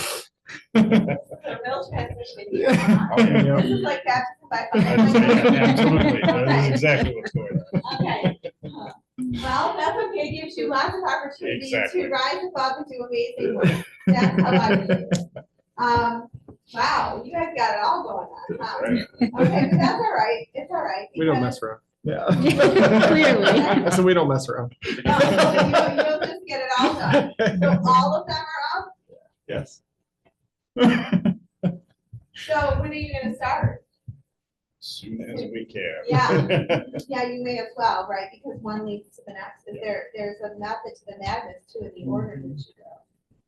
Yeah, so, yes, I got you. Okay, so that's super important. None of those contracts will be ratified until the Board of Education agrees and signs. So that is it's a pivotal year for you guys. So all the things that you said in your why, you can really have impact this year. You're making major decisions. So that's huge. That's great. It can be pressure. You can see it as pressure and negative, or you can see it as a super opportunity to really have big impact. And I would do it in the second way, because. Okay, so process for employment. I worked with the first school district I worked with. We were doing a self-assessment, and I was with somebody, right? And I was learning, and I was just sitting very quiet. And there was this board member who everybody was mad at because every time a recommendation for hire came up, he voted against the hire. Did I tell you this? Okay. And everyone was mad at him. And he kept voting against the hire because he was mad at the superintendent because he did not like the hiring standard operating procedures. He did not like that they used committees and the stakeholders as part of the committees. He thought it was a waste of resources, it was a waste of time. He thought it should be, the cabinet or you or the super, he was mad. And he was using every hire as an opportunity to protest that he did not like the process. And I was literally sitting quiet the whole time. And finally I said, though, here's the thing. How do you think those people that are getting hired feel? People bring their family to work, they bring their family, their spouses, their children, when their hire is being approved, especially the big positions like a school principal or assistant superintendent. There's a point of pride in people's careers to get to that level of leadership. And then you sit in the audience with your family and your people, or even just by yourself, and you have a board member who's voting against your hire. Is that the message you want to convey? That for whatever reason, you don't support that? And I said, in a competitive environment where we're in a massive shortage, and the person out of the gate already feels not supported, you think that's a way to start that relationship that they're wanting, right? That their gifts and talents are valued. And he's like, well, I never thought about it that way. So, well, I'm mad about the process. I said, but do they know that? They just walked in the door. Right. And now they're not even unanimously supported. And maybe they shouldn't be supported. I don't know. I'm not saying you should be a rubber stamp. I'm just saying, what is the communication? And I said, I would recommend that you take your grievances and air them other ways, right? Airing grievances. Okay, so air your grievances in a different way instead of making that candidate that's been hired who's super proud to be a part of your community feel like they're not wanted. And so your role to approve hires is a really important one. You don't want to just be a rubber stamp, but if you trust your superintendent and his HR in the process, that they are bringing the very best candidates, then in some ways you do want to try to be as unanimously supportive as possible, because anything else communicates that maybe they're not valued. So there's all these layers and nuances to this work. And even if you feel like, well, he's the lead, but I'm just supporting, your support is critical. Because remember, National School Board says that one of your key roles, one of your 5 key roles is setting an example of leadership, right? And so if you don't like a candidate that's coming forward, could you address that? And how would you address that? What would you do? What should you do? Have that conversation with superintendent. Yeah. Or Privately. privately. Yeah. So it's not that you can't, but you always know that you're sending messages all the time. Just make sure to your right? Especially if you're trying to shift and change. Right? So employment of staff, it's all filtered through your superintendent. You support, but you have critical roles in the collectively bargaining contracts and agreements.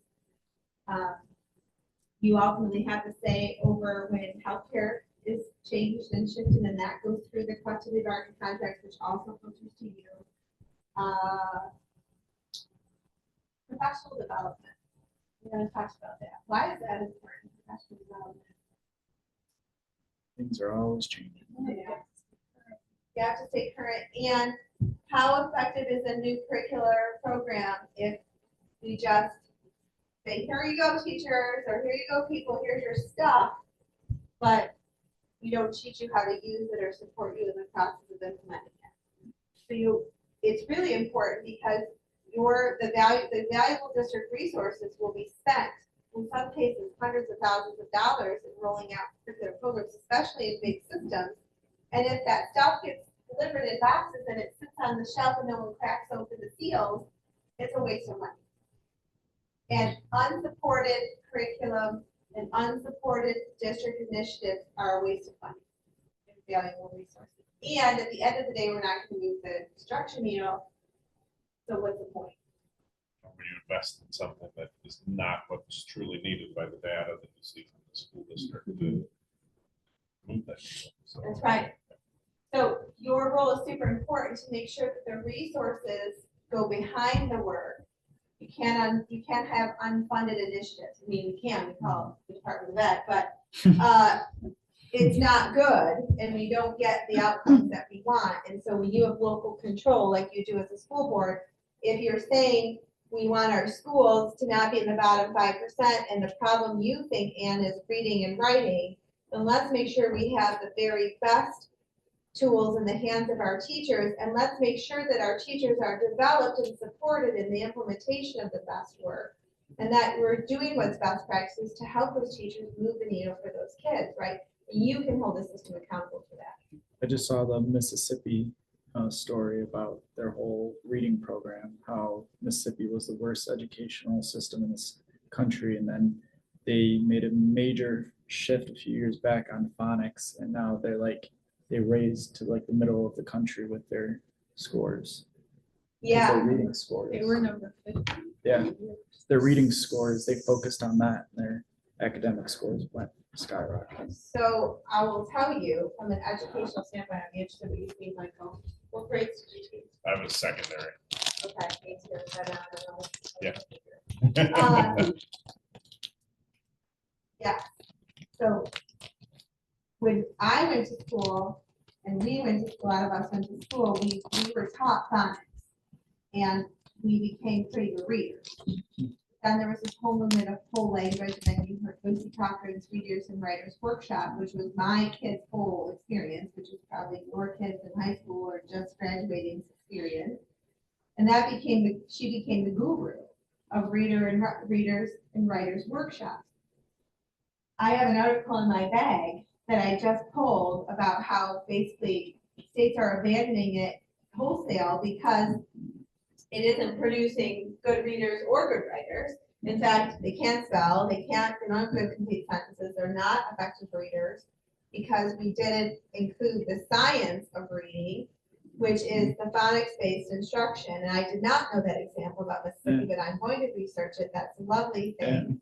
So I was talking about what I was just doing before I came here, which is UFLI, University of Florida Literacy Initiative, and it's a very systematic phonics-based instructional program that we're launching. And I will tell you that at November 1st, we have kindergartners who are starting to be readers, most of them. Now it's very, systematized reading, but they're making meaning, they're able to read, and moreover, they call themselves readers, which is what I was just saying in our professional learning is the most important thing we can do is cause kids' inner voices to be, I'm really good at school, I'm a reader, I'm a good student, I'm capable, I can do hard things when they're little, because the reality is when they say that's true, it will be true, right? It will be true.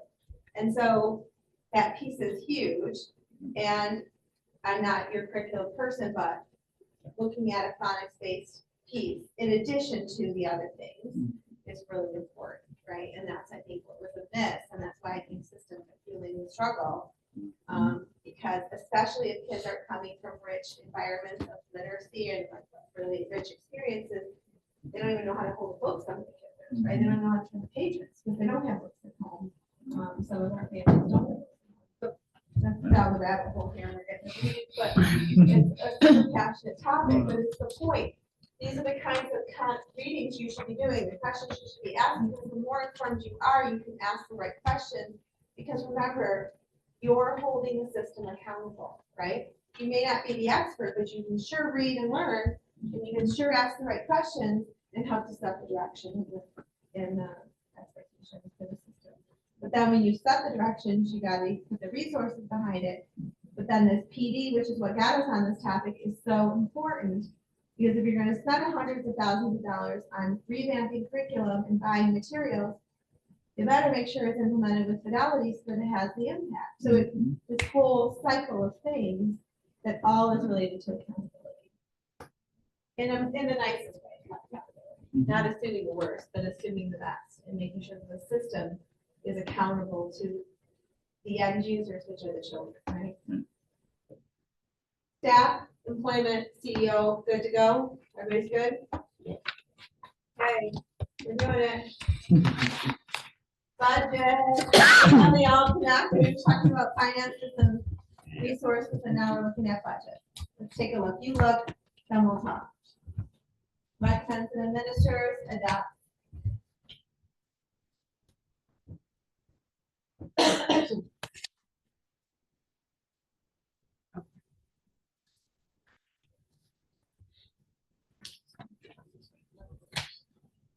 still think it's you and we just adopt. Yeah. Mhm.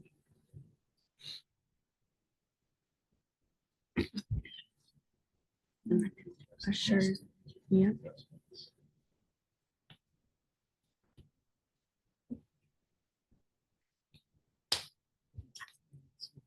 I don't know. So cool. So He works over there.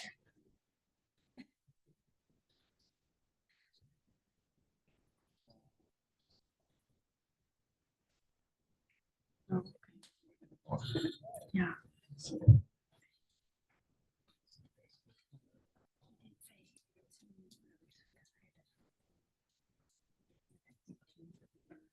All of our November meetings would be here, so we said.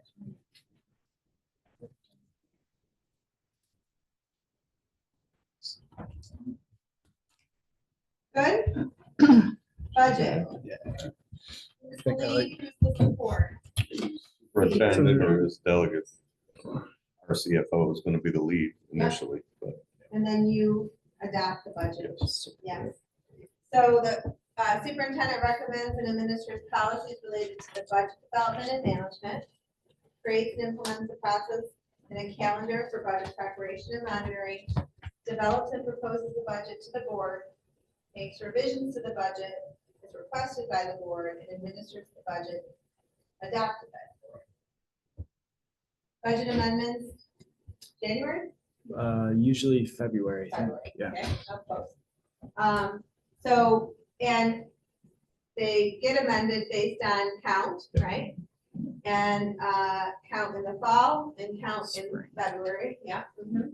And also any other things that are happening along the way, right? Building needs in the winter, you know, a boiler fails, buses go, costs of things go up, Mhm. et cetera, right? So always monitoring that. Now, your superintendent doesn't do that, but as you said, Luke, the CFO does. It's a collaborative piece with the whole cabinet, I assume, I imagine.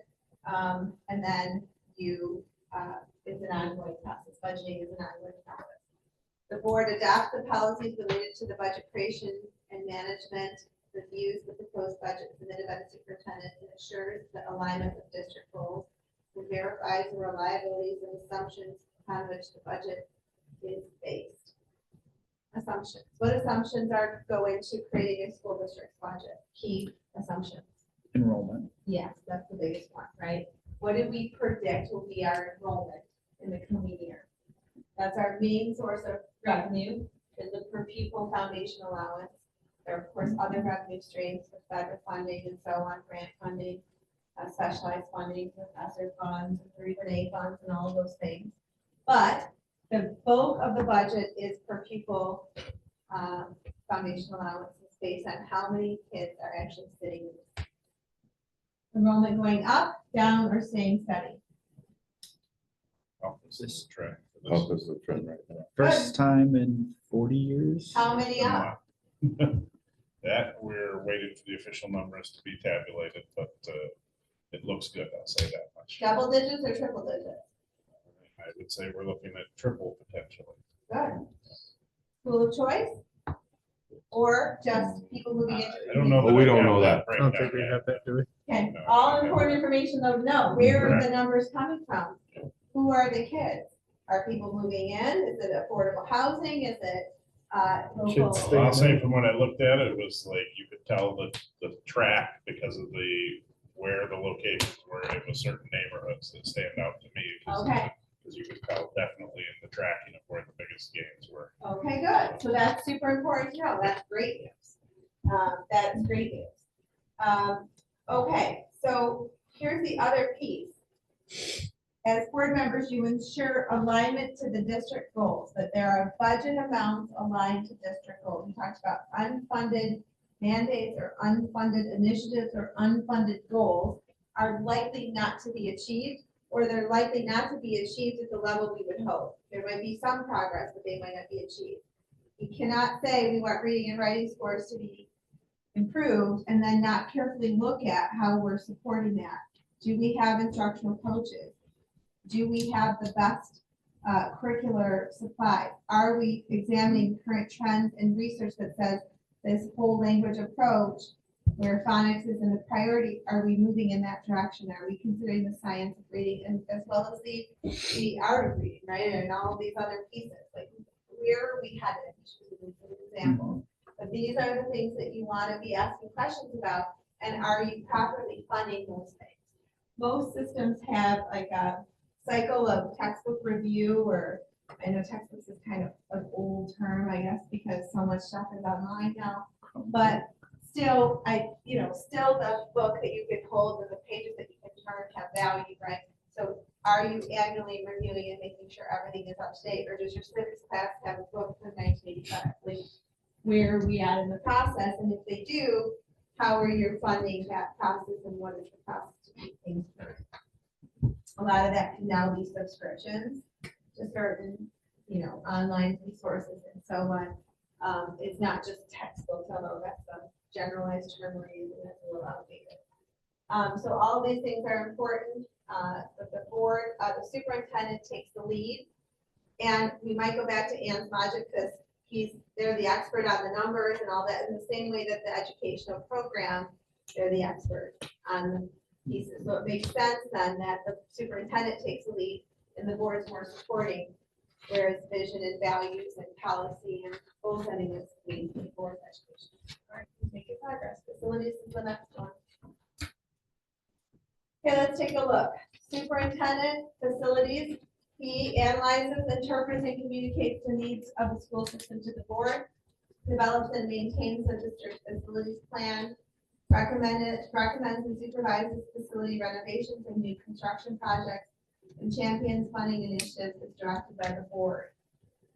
The board ensures alignment of district facilities to district vision and goals, approves and monitors school facility improvements and related funding, and communicates proposed construction plans to the community. Have you had a bond? in recent years? Yes? When? 2021. Oh, so you're still working on carrying out the bond initiative? Yep. Okay, so that's a perfect example, right? The board agrees it's probably a collaborative approach that you needed a bond, then the superintendent champions funding initiatives, they usually need bonds, they're going for renewals and villages and things. And then he might go out with his team to make sure that there's a communication plan and to get the word out and to make sure that the outcome is as positive as possible and people go to the polls. Ensures alignment of school district facilities to district vision goals and approves and monitors the facility improvements. So who's taking the lead here? Well, it looks like the superintendent should, but in recent years, it's been the board. Here, it's been backwards. Well, and maybe a little backwards. This is a bit of a collaborative one too. I don't see super strong. I mean, assures is a strong verb, of course. But at the end of the day, it's a collaborative piece. The board should be taking the lead on some of these pieces, right? If the superintendent is going to champion funding initiatives as directed by the board, that means the board has a lead, okay, on those pieces. But then in the other way, day-to-day stuff, the superintendent takes the lead and the board supports. So this is really a back and forth one. It's Like if the not- boiler goes out, like the board supports Or air or air conditioning. Right, and so the day-to-day stuff, you're gonna trust that he's gonna do the right thing and you're gonna support, but on the big picture things, the future focus things, you will take the lead and then he takes the support. So this one is a little trickier because it's a back and forth. It's more collaborative, it's more even, and depending on the situation. That's what it's supposed to work. That's the whole point. This is like reset. Remember, we're talking about how it's supposed to work in Panacea, right?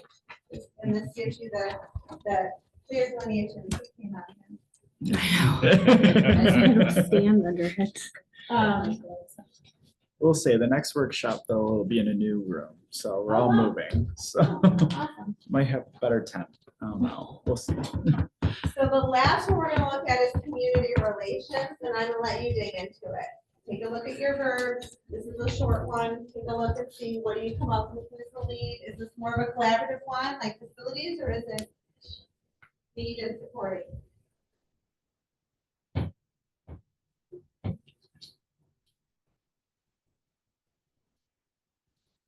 Great, but I also think that this is something that might be also the other thing because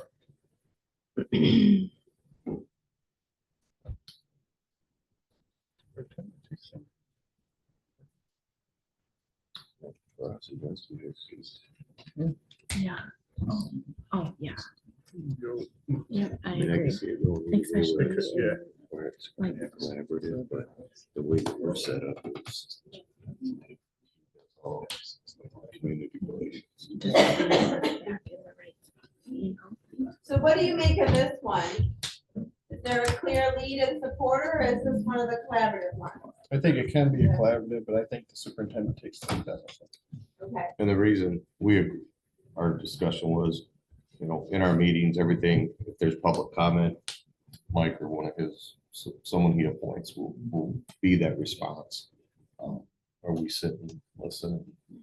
Try to be Right. neutral. Yeah. Exactly. You even say it in your comments. Mhm. You gave Yeah. the directions at the beginning. Mhm. I was listening to what you were saying and how any questions you'll receive an answer from the superintendent or the designee. Right. Yep. Okay, so that's really good because then everybody who has public comment knows that they can expect or they have questions that they'll get a response and it's not just, Who's gonna give me an answer? You know, and the flip side of that is every one of us has been out in the community and someone brings something up and then it's Mhm. texting Kyle or, you know, and get it to Mike or getting a hold of Mike and, all right, hey, just a heads up, this might be coming down the pipe or, you know, so that, and that's where I see where we take the lead from the community standpoint. yeah, And that's where I was looking at this too, was like a big part of the way I view my role. You know, I have an expert on cabinet who is finances. I have 2 experts in curriculum. I have an expert in HR. This is one of my key central things that has to be part of what I do. yeah. And that's really important that you view it that way. I will tell you, if nothing is more frustrating or deteriorates trust more than a community member going to the board, saying something that's super important, because obviously they're taking time out of their schedule to go and address the board, and then they hear nothing back. Yes. That erodes trust pretty fast. I will tell you that I went and talked to the board for the first time ever. I never thought in a million years I would ever, but I was so frustrated with something that happened in our school community and the impact it had on my son, but all the kids. It was terrible.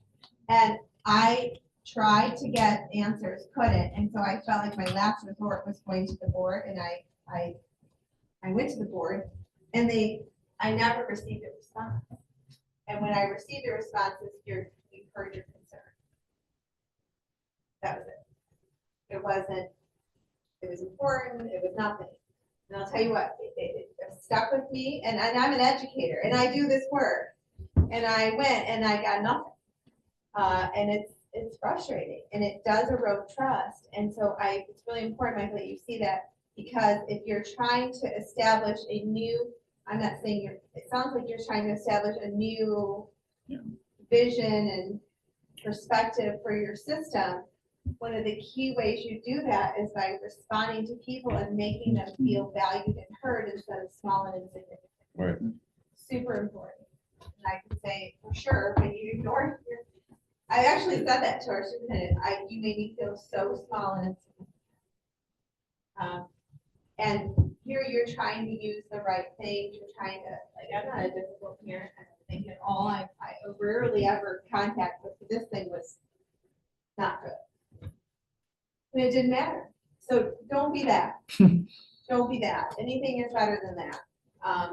So community relations is really important. If you go back to the National School Board's goals, the 5 goals, not only the leadership and setting the example, but the last one, I want to use the right words.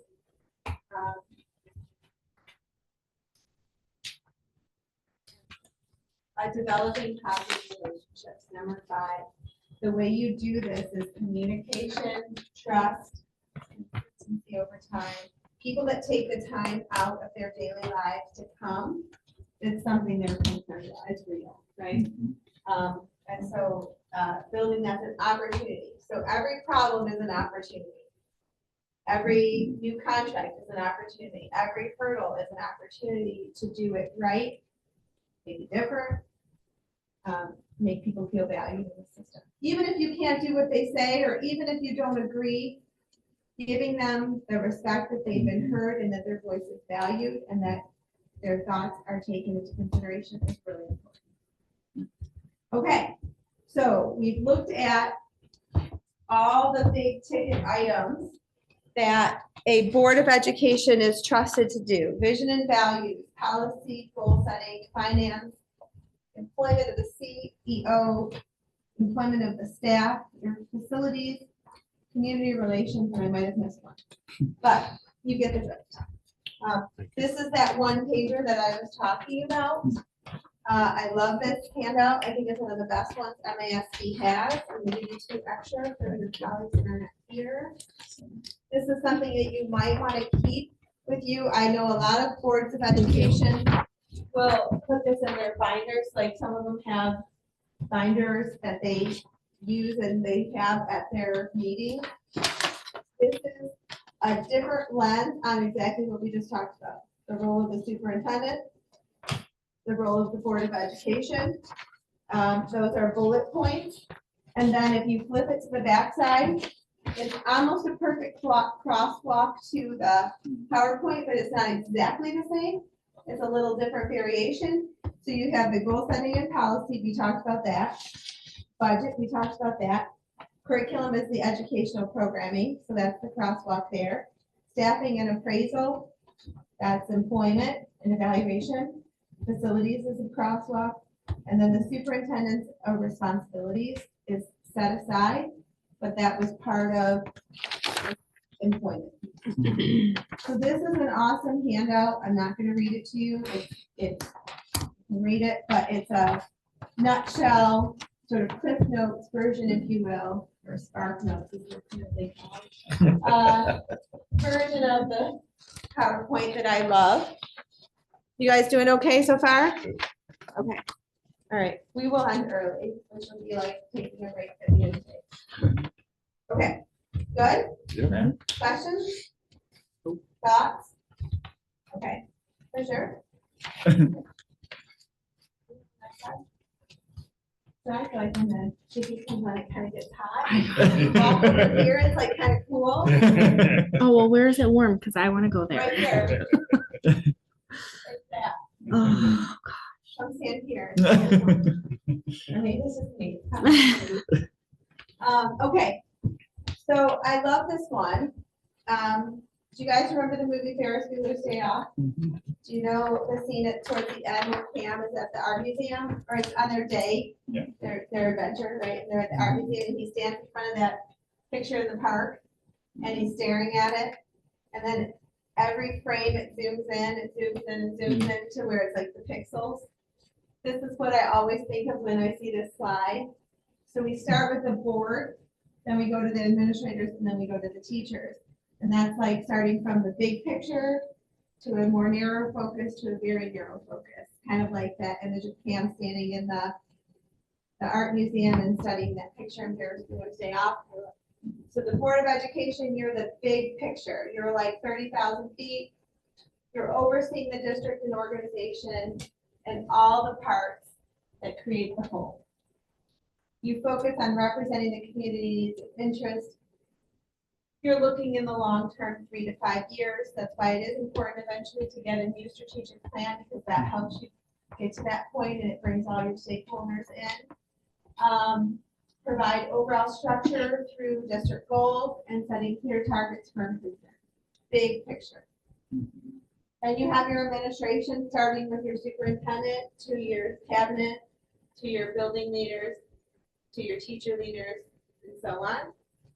They're like still a big picture, but not as big as you, 10,000 foot view as opposed to 30,000. They're overseeing now the schools and departments, coordinating the component parts of the organization, focus on working with constituent groups, and they're looking 1 to 3 years out. Providing structure, creating and deploying plans that lead to improvement. So they're the boots on the ground, but they're the leaders. Okay, and then now we're really closely, narrowly focused right into that classroom with the teachers. They're the localized point of impact with kids. They're in the trenches day in and day out. They're the ones teaching kids how to get in line, how to, come to the carpet, how to become leaders, how to become citizens in the high school, all these things. They oversee the classroom department, teaching teams, and they're coordinating the specific parts of the organization. They look days, weeks, and months ahead. Very different than you guys, 3 to 5 years. They provide classroom structure and they refine, adjust plans for improvement. So this is sort of how your system works. I think you already know this, but I love just the idea that we reset and we think about it. So you guys are like the big umbrella, and then Michael, your superintendent, and his team are underneath of it, and then everybody else is underneath of that, all reporting up to you. Okay, next slide. not a sales pitch. There is a process that MASU has that is a board self-assessment. When you get to the springtime, you may want to consider this process. I'll tell you why. A, you're going to have hopefully ratified contracts. You're going to know if interim superintendent becomes superintendent or what the path is for that transition. You're going to be through a transition year where it sounds like you've got a lot of change even on the cabinet in central office. And you've got new board members, relatively new board members, not super, but relatively. This would be a beautiful time to do a board self-assessment because it takes a pulse of where you think you are as a board of education. So it helps to create lots of good conversation, unless you're the school district that fights. And then that was really hard. But it creates lots of good conversation. It helps to improve the board's understanding of its roles and responsibilities even more than just this workshop. It helps to gather your perspectives, and it helps you to identify clear directions for improvement. So Anne might think you're really great as a board at something, but Luke is like, I don't agree. And it doesn't reveal who said what or how you rated it. It gives a composite, but it helps to identify where the strengths are for celebrating and where the opportunities are for growth of the board. Okay, this is a board self-assessment. So essentially what you would do if you did this is you go on to the website where we would send you the link, and Anne would take it, and Daryl would take it, and Luke would take it, and all the board members would take it, and you would go through all the categories that we just talked about, and you would rate yourself on these statements. And this is a sample of the data you get. The darker the green, the more positive this statement was, or this category was, for how effective this board was. If it's yellow, it's kind of like in the neutral, and then the orange and the red are areas where that is not going well. And essentially what happens is you all rate yourself in all of these areas, you self-assess, and then the composite scores come out, and then someone like me or me would come out and help you facilitate the conversation and dig through it, and we would come up with outcomes and opportunities for celebration and growth. So That that's, process is pretty cool. that's probably really good to do right before setting next year's goals. Yes. Or embarking on a new strategic plan. Either one. Yes. Something we've talked. Yep. Yep. And I will tell you, this tool is pretty good tool. I mean, I work for them, but not my full time. It's a good tool. I've done many of these and they are very effective and they're useful. Can you do the next slide? Thank you. So this is what the kind of reports look like as you dig through there. And then the one in the bottom corner, those are the statements, and then you can break it down by statement. So some in the categories are really strong, like you see the top two are all green. So those are strengths, and then you see red and orange, and then that can be areas where we would need to break them, right? Where you would need to break them. Okay, so just food for thought. It's a nice place to go. And directly related to governing body culture is what you kind of dig in and dig through. You do the self-assess of where are we at. Is the focus here. So culture is so positive. It's so important is what I should say. Culture is the positive or negative atmosphere created by the way people in the organization treat each other. That's bottom line. Teams have unwritten or written agreements about how they will behave with each other and others. The behavioral ground rules, often called norms, enable teams to build and maintain a positive culture or shift to negative one. What do you think the culture is like on the Board of Education? Within all of you, would you frame it as neutral, positive, or negative? I think it's positive. generally positive. Some of the things we talked about are. No, but collectively, we want the same goal, and so whether Daryl and I agree or disagree, we still come to an agreement that this is where we're gonna take it, like. And what happens when you agree that this is where we're gonna take it? What happens if not everybody in the room had the same opinion, but you collaborate and you come to an agreed upon approach? What happens then? What's the expectation then? So maybe follow I through? came to the table and I wanted X to happen, but I listened and I agreed on Y. Then what is the expectation of me who had the different opinion? That you're gonna support it. I'm gonna do the Y, and I'm not gonna undermine by reporting the X somewhere else in the parking lot. And what happens if I say I support Y, but I'm still mad about X, and I go out and do what I do? It undermines the validity of what we're, the board itself. That's right, and that starts to create the negative culture, because I'm not sticking to the norm. The norm could be, once we agree upon a direction or a decision or a priority or a goal, that we all then get behind it and support it, even if it wasn't initially what we had hoped. That's key to creating and maintaining positive culture. And I said earlier, culture will eat structure for breakfast. If you're in a toxic situation, you can have the best standard operating procedures, you can have the best policies, you can have the best people. But if people don't regard each other with respect and they don't stick to things and they don't stay to their word, it undermines, as was rightly pointed out, and it creates a toxic culture. And so who cares about the standard operating procedures if everybody's gonna undermine the process? So this is arguably the most important thing to stay focused on, not just your board's culture, but your district's culture. What's happening in the culture of your high schools, your middle schools, your elementary schools. What's happening on those teams of leaders as the elementary principals come together? Is that a positive culture?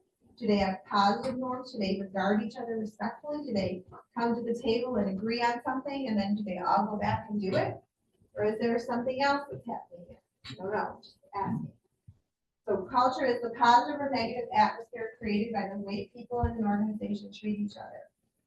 Do you have norms for your board? What are some like examples? Like these ones down here, like, Yeah, They so treat we're each gonna look other. at examples. So a lot of times boards, and it might seem like it shouldn't matter or doesn't matter, or it's not an important exercise, but it is a really important exercise, and I'll tell you why, because when things get controversial and they get tricky, just like I said earlier, if you can just remember your role, like we're having a education policy discussion.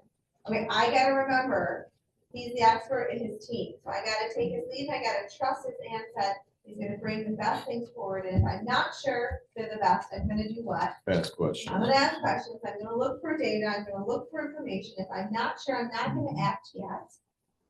And that's, I'm gonna stay in my lane, I'm gonna do my role, and we're gonna get through this. The other guiding factor to get through difficult things is having clear norms. So even though binders are like old school, it's not always bad to have something that sits on right on this counter during a meeting, and in it are your board's norms, your vision and mission. It might also be your cheat sheet, because you might be getting stuck in the weeds in your mind on an issue, or we might be heading down the path, you know, and going down the rabbit hole, and you can say, gosh, this is a budget issue. Who's doing what now? What is that again? And then you open it up and you're like, oh yeah, and you can just be reading it. Nobody doesn't know what you're reading. It's just right there. So if you go to norms, can you go to the next slide? Okay, here's some sample. I don't know why they're falling off the bottom here. But I think it's translation. I emailed the file and it's giant and it didn't translate well. She had to pull it in, but anyway, these files are big. Sample norms will treat each other with respect, will be present at all meetings physically and mentally, listen to learn. These are examples. You could write any. We had norms at the beginning. Remember that little post-it note? we set norms for this meeting. You can set norms for the Board of Education. And they help guide the way you're gonna do business. Earlier, Luke talked about how if a citizen has a comment, you know that your role is to do what? Sit and listen, Sit and listen, and you know that who's gonna respond. superintendent. And the superintendent articulated that that's his most important role. He takes that very seriously because he wants his constituents to feel valued and heard. And he has the team of experts underneath of him in order to do that work well. That's a norm. I know that that's how we're gonna operate and we stick to it. And we all can trust each other because remember, we're a team and trust is super important, that that's how we're gonna operate.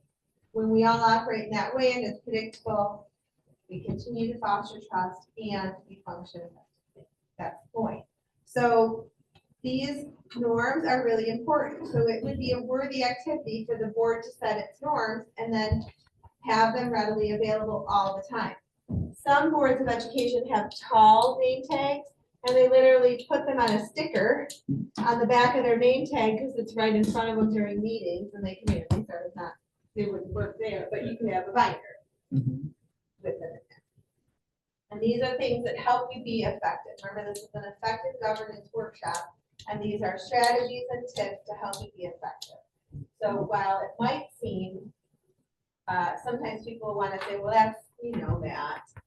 You know it now, but sometimes when things get controversial or tricky, you got 4 contracts to ratify and figure out. Like that could get controversial and tricky in your community, right? It could.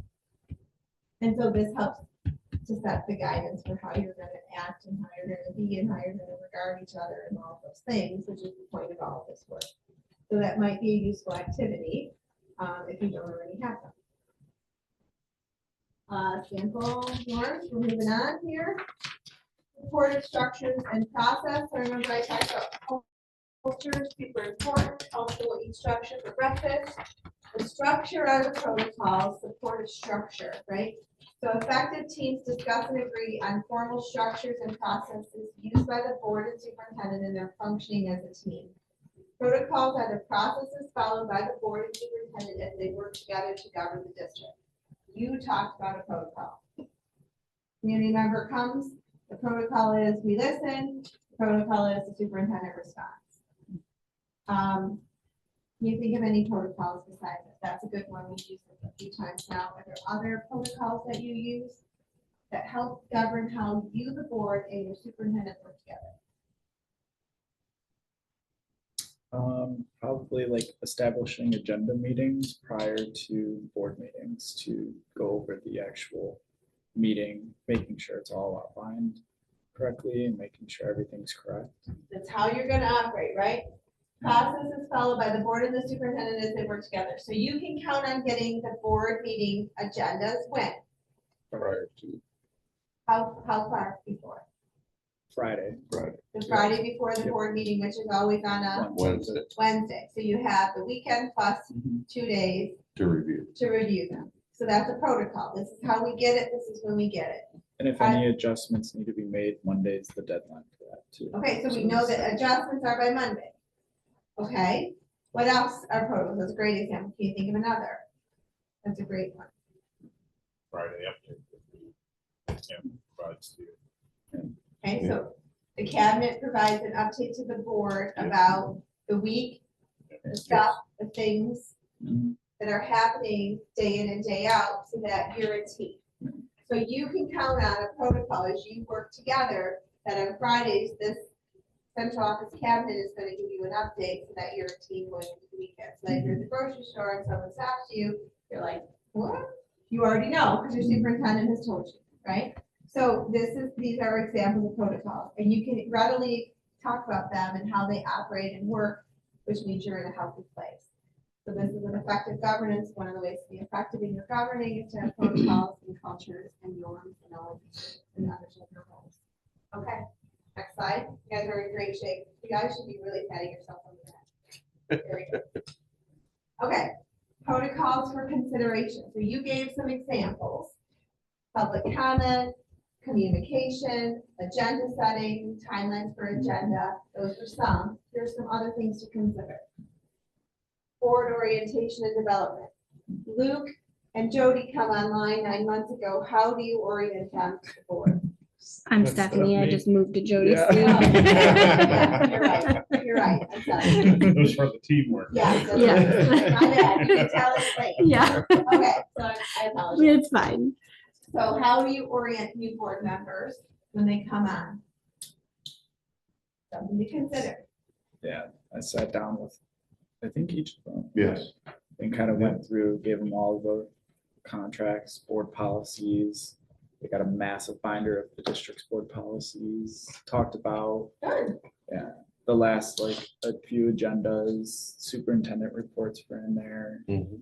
Talked about those types of things, ongoing projects, what they're jumping into, gave a bond update, all of that. Beautiful. Yeah.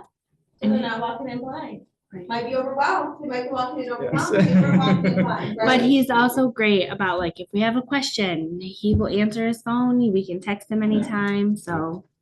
Right, so that's trust, Mhm. Yep. clear communication, protocols, expectations, consistency over time. So we're hitting communication. Yeah. Right? One of the communications that you can count on, again, community member, like the key.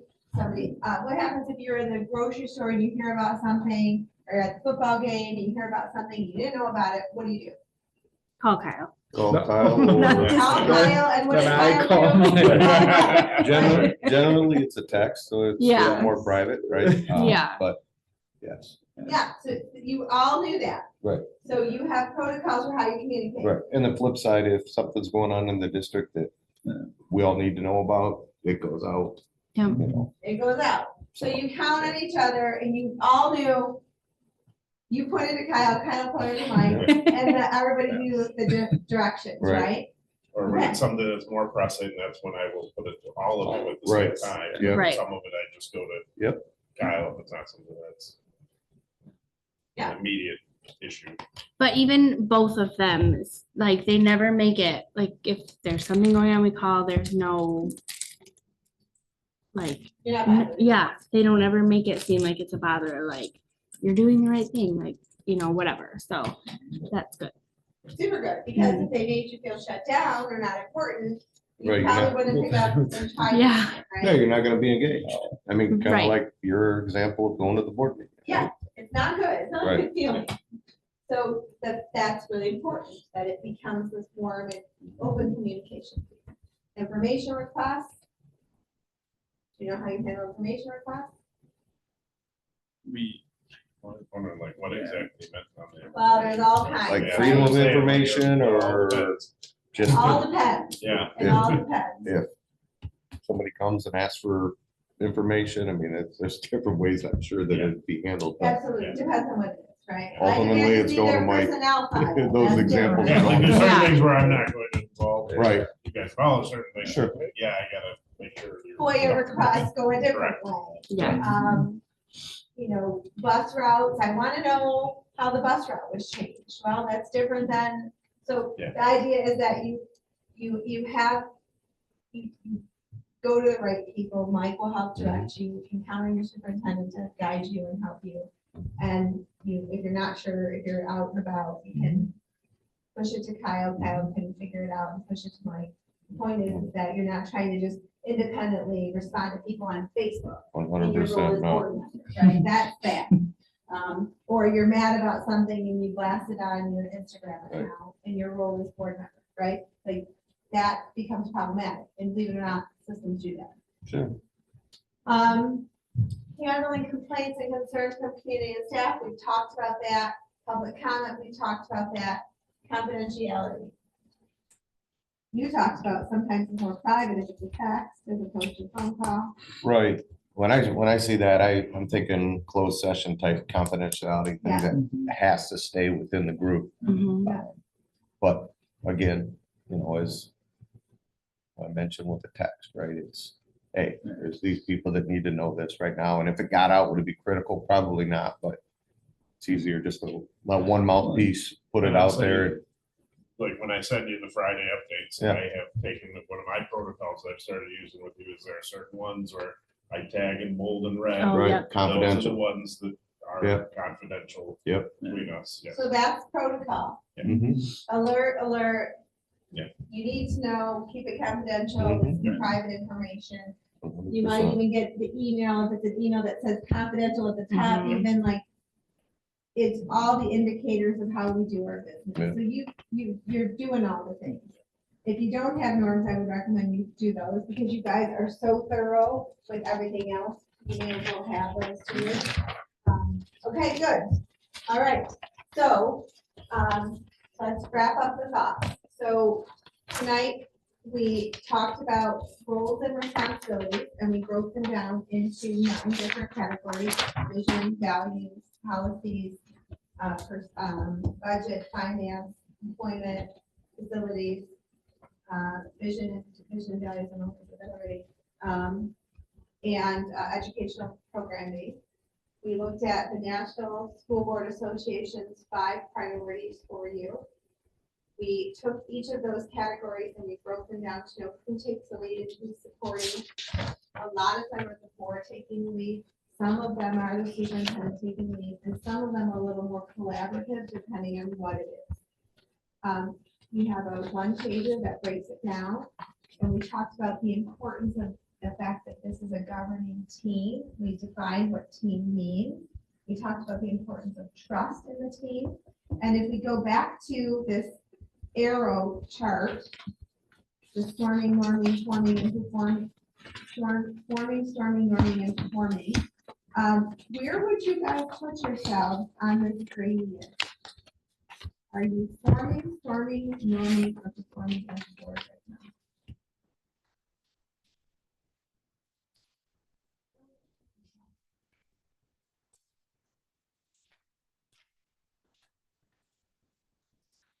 Team.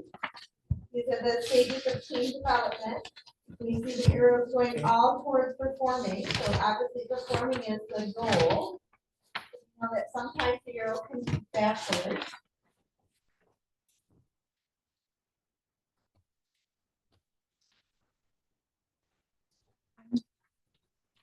Are we writing this? No, you can just answer.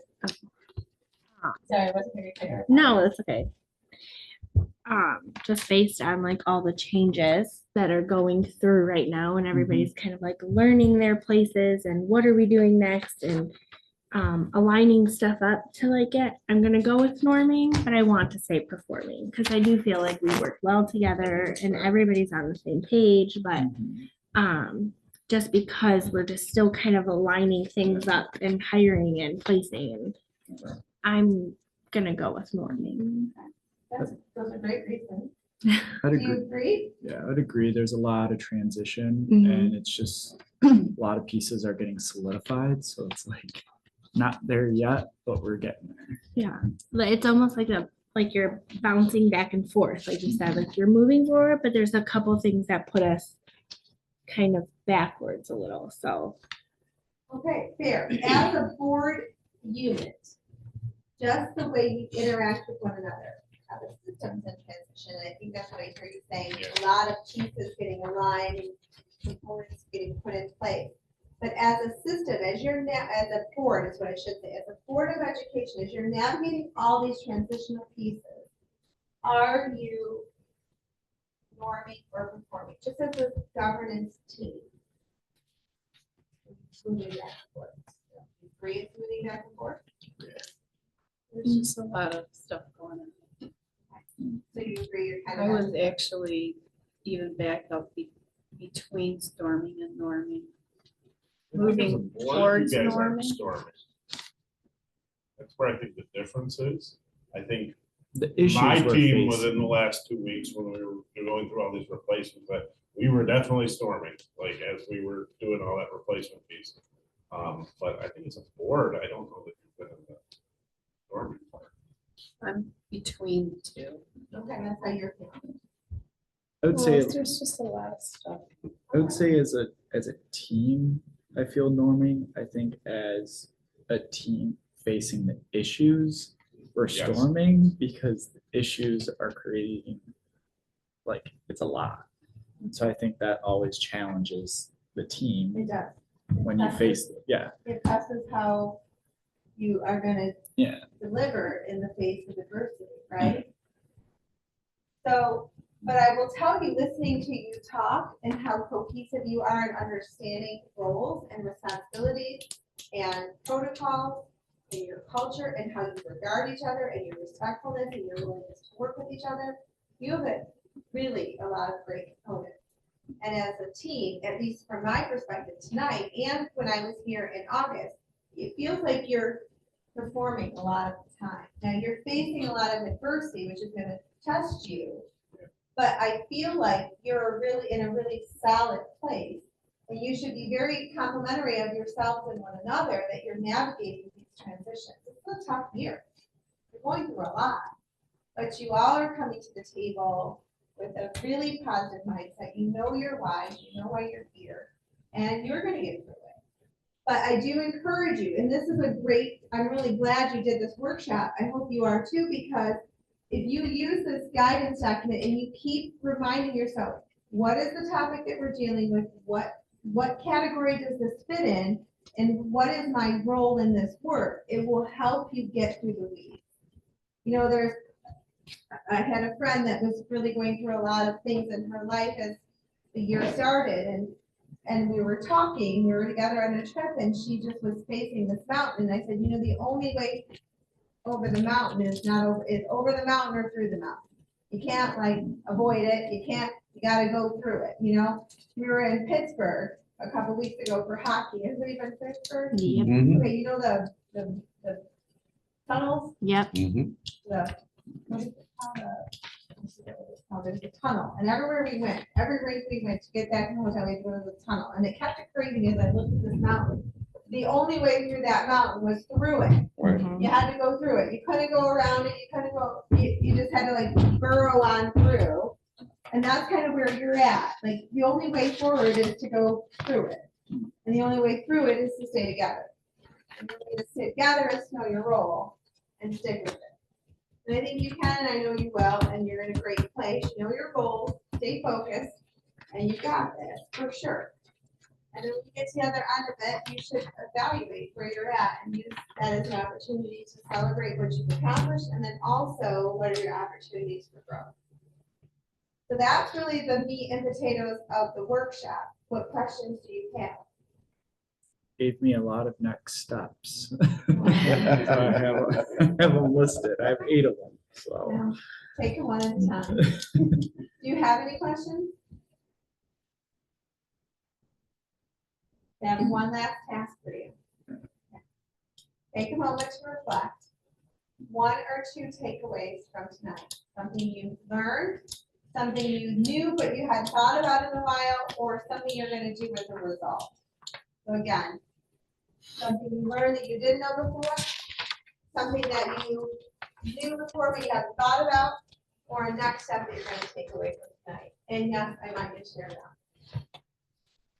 And then last one was takeaways. Yeah, just pick one of those. So any of those. that you choose. So I think for me, being new, seeing the roles written out and assessing them puts in perspective and solidifies everything we've been doing, right? Yeah. But it's like, okay, is this my role? Is that our role? Or, you know, and it just solidifies what we've been doing as a board to say, okay, hey, yeah, well, per these standards or per the definitions, we're on the right track. Yeah. You know, Good. that was my biggest So thing. it was a reaffirming to you. Sure. That's good. That's really important, especially in November, right? Right. You're not sure you're going through a lot. Sure. Good. So reaffirming is really important and valuable. Anybody else? I would agree. It was gonna be what I said, like just seeing it like laid out, you know, and like highlighted, like this is his or this is ours, or, you know, those were kind of eye-opening. And just actually like hearing everybody say, like, you know, their why and like the vision and the values of why they're here and want the best and stuff. So to like kind of hear everybody is literally on the same page is nice, like, and reassuring. Yeah. Good. Me just seeing that we're all on the right track. Yeah. You have so many things to celebrate. You really do. I mean, it might not feel like it right now, because you're going through a lot of things, but when you take a step back from an outside perspective, a lot of great things are happening.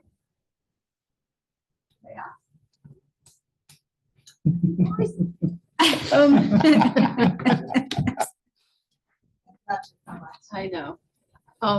I just think that, it was more reaffirming that, past decisions that we've made were the right ones. I think for me, the biggest takeaway was being on the board. This is like the first time, like, I think we did one workshop before. Let me just tell you, totally different. It was MLI, it was rough, not to What? down them, but it was just, yeah.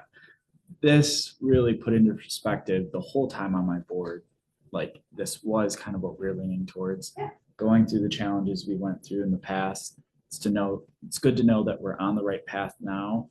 And it's also good to know that we have a relationship with our superintendent, that we can have that flexibility of knowing the roles and knowing that what we're doing now is what should be doing. It should happen.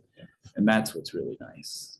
So that was what I took away, my reaffirmation. It's really good. I think it's a good lead in because the big thing even early on, when we're talking about team, was I circled on here, in the Simon Sinek quote, the trust part. And that's, that could go right into that definition of team, because that has to be there, like, that's part of what's gonna make things work. So, Well, and kudos to you, because I'm new and I'm meeting you. I can feel your warmth and your approachability and your dedication to this school district, and how you even talked about it. That is where I have to think. You're clearly very reflective. And there is another YouTube video. It's old. You'll have seen it. The Rita Pearson one, Every Child Needs a Champion. Have you seen that one? Yeah. You might not have, but it would be worthwhile to watch it. It's a TED Talk, Rita Pearson. And she talks about this premise that all learning is relationships. Everything we do is relationships. A child to their teacher isn't going to give a rip what the teacher has to say unless first they have a relationship. You think about your day-to-day lives, your interactions with people that matter, it's all relationships. You go to the old Maya Angelou quote that you might not remember what you said or what you did, but you'll never forget the way you made us feel, right? These are all relationship components. And so if you can keep these lines of communication open and know your roles and responsibilities and keep the relationships real and genuine, Stephanie pointed out that, I got it right, that hearing people's why was really important, because it set a commonality of why we come to the table and do this work. You're giving countless hours voluntarily to serve your community. So it has to be pretty important to you. And so if you can trust, and I think you can, that the people coming and sitting at this table are here for the same values and vision and reasons, that makes all the difference, right? So you're going to navigate a tough year, and that's going to give you an opportunity to be really proud of yourself in June. So yes, it's a challenge, but it's also an opportunity. I think you're going to do great things, and I absolutely loved getting to work with you guys. You're an amazing group of people, and I want to thank you for serving the community and doing this work, because it is not easy.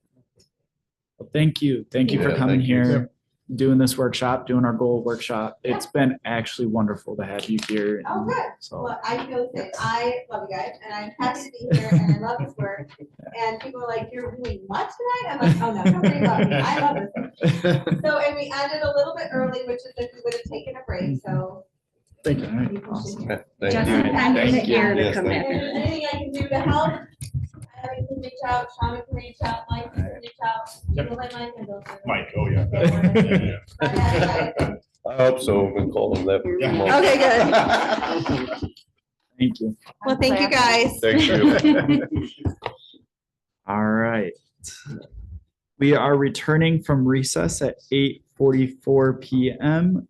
Moving on to item number 6, board member comments. Are there any? Yeah, I have. I actually have two. We forget what the time is, but I went to the choir band concert and it was wonderful.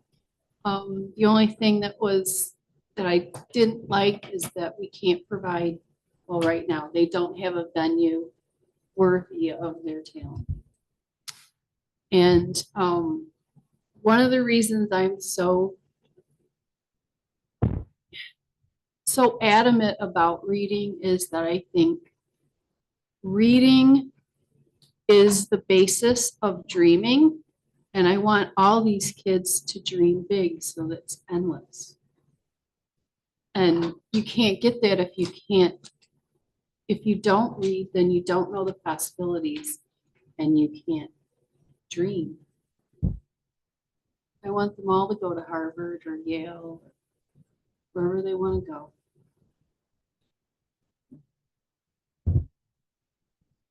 That's my 2 cents. I actually I did the trunk or treat for Myers and that was super fun. It would be super cool if each school could manage to do that because all the kids were there.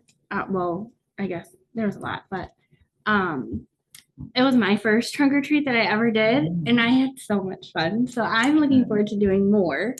But I even also just thought maybe our high school could do something, and invite all the elementary schools to it. I just thought it was super cool. And thank you to Myers for having me. It was fun. So I look forward to next year. Well, I know I didn't have a superintendent's report No, on you're it tonight, good. but I want to throw in that, well, it's funny you say that about opportunities. I did get an email right before we started the meeting tonight about the days that they're going to be doing the Turkey Day servings for the cafeterias. And they want me to put out to you guys to invite you to help serve if you want. I know I will be picking one of the schools to go serve because I love getting out and being in the buildings, but I will forward you that email from Jeff Trumpet to give you that opportunity. And then the other piece I wanted to say that fits in with everything we've been talking tonight with the goals and that next week I should be releasing my first newsletter to the community. I know that was listed in the board goals that you guys had created prior to me coming on, but next week we should be releasing that first one. Awesome. Very cool. Awesome. All right, moving on to item number 7, adjournment. Is there a motion? Motion by Ms. Block. Is there support? Support by Mr. Thomas. Mrs. Thomas is absent. Mrs. Schufelt. Yes. Mr. Wright is yes. Ms. Block. Mr. Heath. Yes. Mr. Myers is absent. Mr. Thomas. Yes. That carries 5-0. Board of Education. No, The Board of Education regular board meeting for November 1st, 2023 is adjourned at 8:48 PM. Have a great night. Thank you.